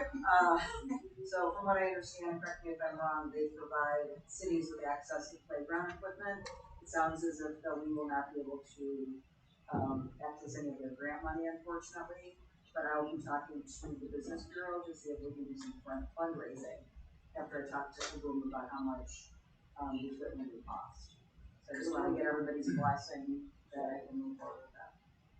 Question, the timing of it, would it, and I guess this would be probably more towards the city manager's thoughts, would that be a good idea to wait for discussion until after strategic meeting budgeting? Yes, it would, and then that way I would have a sense of consensus about, how much you all would want to contribute, if any, towards that effort. And the email that you got kind of lays out the committee process for Kaboom. I've done a Kaboom project in a previous community. It was spectacular. It's a very complete process. You have a committee for every aspect of putting the playground in place, and the community comes together in one day and puts it up. And I think it's just an amazing thing to do, and I would be honored to be a part of it if you also chose to go that way. So what we would do is we would, instead of waiting on a grant from Kaboom, which could take years, we just create our own grant. And then we would utilize the Kaboom planning process to create the efforts to put the playground in place. So I think it could work. Right, and we don't have to use Kaboom to access the playground equipment or. No, we would go through the bidding process like anything else and get the best price. That's what we're doing. On the topic of Kaboom? Yeah. Okay. About the playgrounds, I had a nice chat with Johnny Lujaraj, how do you say his name? Johnny Lujaraj. Okay, thank you for that. So I had a good chat with him, and one of the things he asked me was what I thought might be a good beneficiary of a fundraising effort by Business Bureau. And he was suggesting something about some street lights when they they're rotten and falling apart. And I said, the first thing out of my mind was playground. And city manager concurs with that. He thinks that would be a better project than trying to worry about the lighting and all that stuff. So there's a good chance that we'll have a partner in some of these, not just one playground. We've got quite a few of them in town. I guess that's going my granddaughter. But there's some out there that are really lacking anything. Right.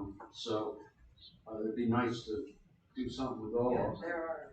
Yeah, no, I know there are. A little bit with all of them, if possible. Okay, sorry to interrupt. Commissioner Phillips?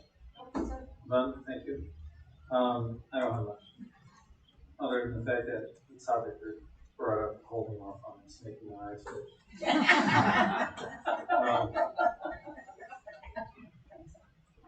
So damaged sidewalks around the 15th, 16th, that whole area where the condos are. I understand that's happening.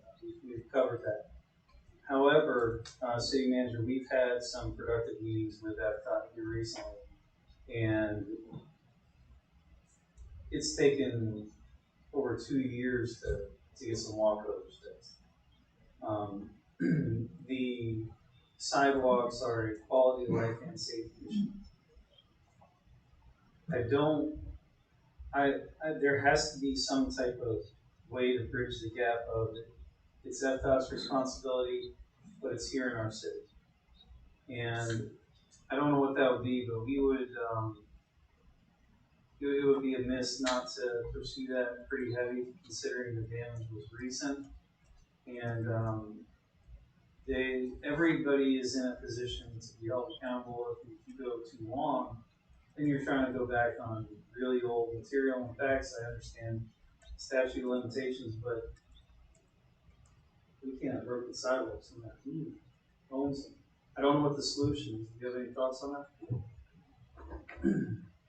Unfortunately, FDOT is FDOT, and they move like, watching paint dry. So I had a very, very good meeting with their leadership team from District 5, and we covered a lot of issues in that meeting, and they promised to keep in touch with me, and so I plan to call them up regularly, be involved, talk to them all the time. For example, you mentioned the prisoners doing things. I'm gonna be meeting with the sheriff and asking for the prisoners to come and help us start cleaning up the bridge. Is he back now? Do you know? During COVID, they stopped using the Correct. bridges. Are they back to using them? It would be a conversation we would have as to whether, you know, when and where we could have that done. So that's what we're going to try to do. So the idea here is that we just open up the dialogue with these agencies and we just be in their ear all the time. And, you know, I think they're more than willing to work with us. And I know that's not the answer you wanted, but I think that's the best we can do is just kind of keep on their radar screen and keep bringing these issues forward. We had probably a 2-hour meeting the other day, and they actually went out and walked with me and looked at some things. So I feel hopeful that we can get some progress made. And if we have potential safety issues on those sidewalks, then would it be wise of us to address it and then turn around and ask for reimbursement, or put different levels of priority on some? They're not our sidewalks. Even if there's issues, it would be to keep the pressure on FDOT, because if we touch their sidewalks, if it's their sidewalks, it's not our liability. As soon as we touch them, we make it our liability. Don't they have a contract with don't they have a contractor that's supposed to keep an eye on all these things? They do, but they have a longer list of items, you know, that they can get to, and so it's just a matter of continuing the conversation with their leadership and get take care of it. One of the areas in the city where the sidewalk conversation is on 16th Street, and that was due to a condo unit had a new roof put on, and it was the roofer's trucks that came over, dropped the materials, and cracked it. Can we not hold the roofing company responsible? Well, that's the one we're talking about. Right. Is that our sidewalk? But it's not our sidewalk. No. It's not our sidewalk. We were not damaged by it. FDOT was damaged by it. So we don't have a dog in that fight. Can FDOT not hold them? Then? Potentially, might not. Depends on the value. Depends on depends on the condition of the sidewalk before. It was perfect. Depends on how well they can prove the facts. Depends on what the damages were and if it's worth a lawsuit. Do you want to, you know, if it's something they're going to have a lawsuit about, well, if it's $3,000 worth of damage to the sidewalk and the lawyer's going to cost you $20,000, you don't hire the lawyer. Okay. But either way, you don't care how they go about getting it fixed. And who they hold accountable is just a matter of getting. I agree. Yeah. And that's where our new city manager is getting the outcomes of. I'm a Gavin and I'm a talking, and it's about issues like that as well as grant money. For example, you mentioned the other day, and you ended up on our conversation list about the medians, and everything is dead, and the drainage swales that are up and down A1A. Well, guess what? They have a whole team that work on beautification, and they're going to be in touch with me. And I'm going to push them to maybe consider some native flowering plants and things that won't block the drainage, but will add color to that area. So we're going to make some progress. It's like watching paint dry. It'll take some time, but you just kind of keep pressing it. That's how I've had success in the past. And you received that application, correct? I think it's in my email somewhere. Okay. Yeah, it came in. Because they circled back around. Yeah, so I've had that conversation. We're pushing them, you know, on that and a bunch of other issues. There's safety issues, drainage issues. You know, we're kind of going down the list. Okay, that was all the comments I had. Drew, are you covering our letters that were sent out as party years? If you have questions about them, otherwise I don't have anything I need to say. The letters speak for themselves. There's a lot in the time frame. Yep. No, not yet. Okay. I liked your pictures. Drew, updates yours. The only one I had that I was talking about was cardboard, and Commissioner Mealy already covered that. Okay. I don't mind not talking. City manager. Thank you, Mr. Chairman. Just wanted to bring your attention to the fact that one of the goals that I set was to do a storm ready situation, and thanks to you, we passed some resolutions. We got some contracts, now emergency contracts in place that we would use, God forbid, should we need it. So those kinds of things are moving forward. I've met with staff. I'm going to continue those conversations, and I've mandated that everybody in the city, except for the people that work or don't work for me, like y'all, have the FEMA training, 100 and 200. And I think actually several of the commission members have completed the training. Hopefully you found it useful.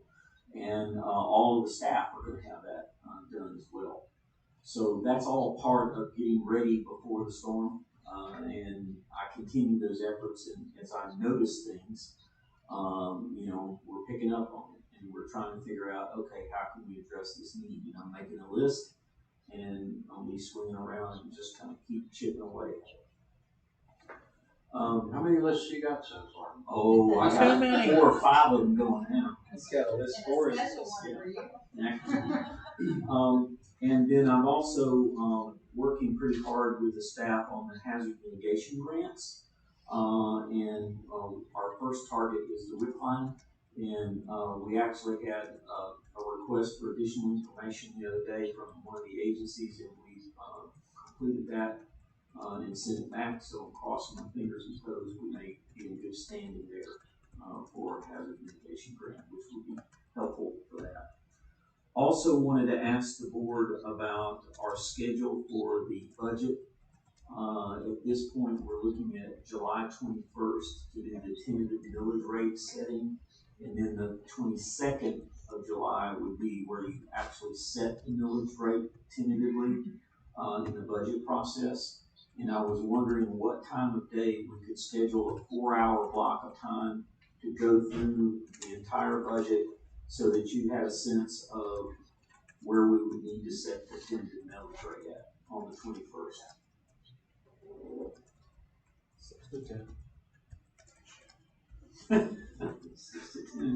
I was kidding. So July 21st. July 21st. If it's 4-hour block, 12 to 4 would be just fine for me. Early mornings are tough with running the business. So July 21st from 12 to 4. Yeah. And we have lunch, so like 1 to 5. You got all morning to have lunch.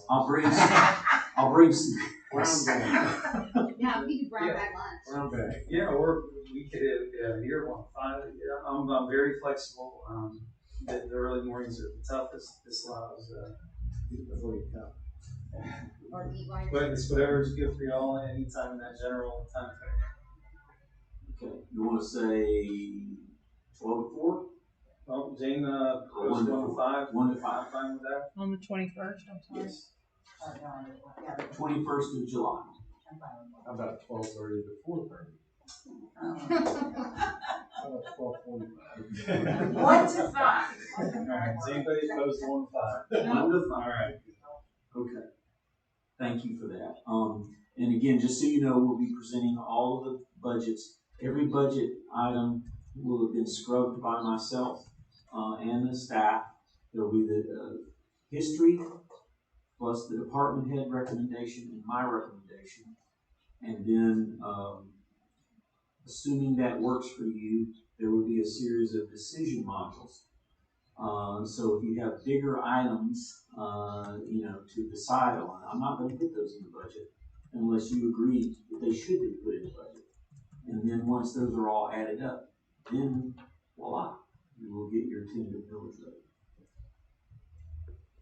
Sounds good.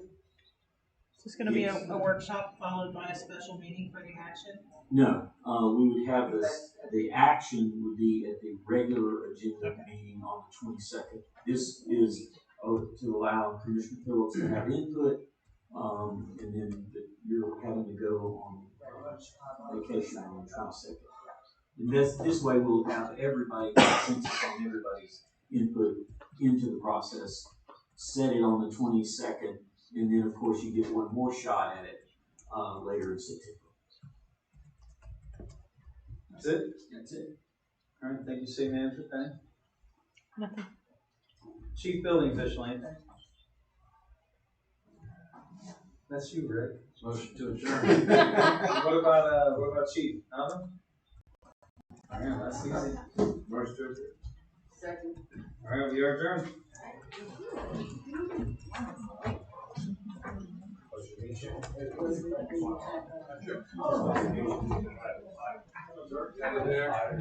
Well,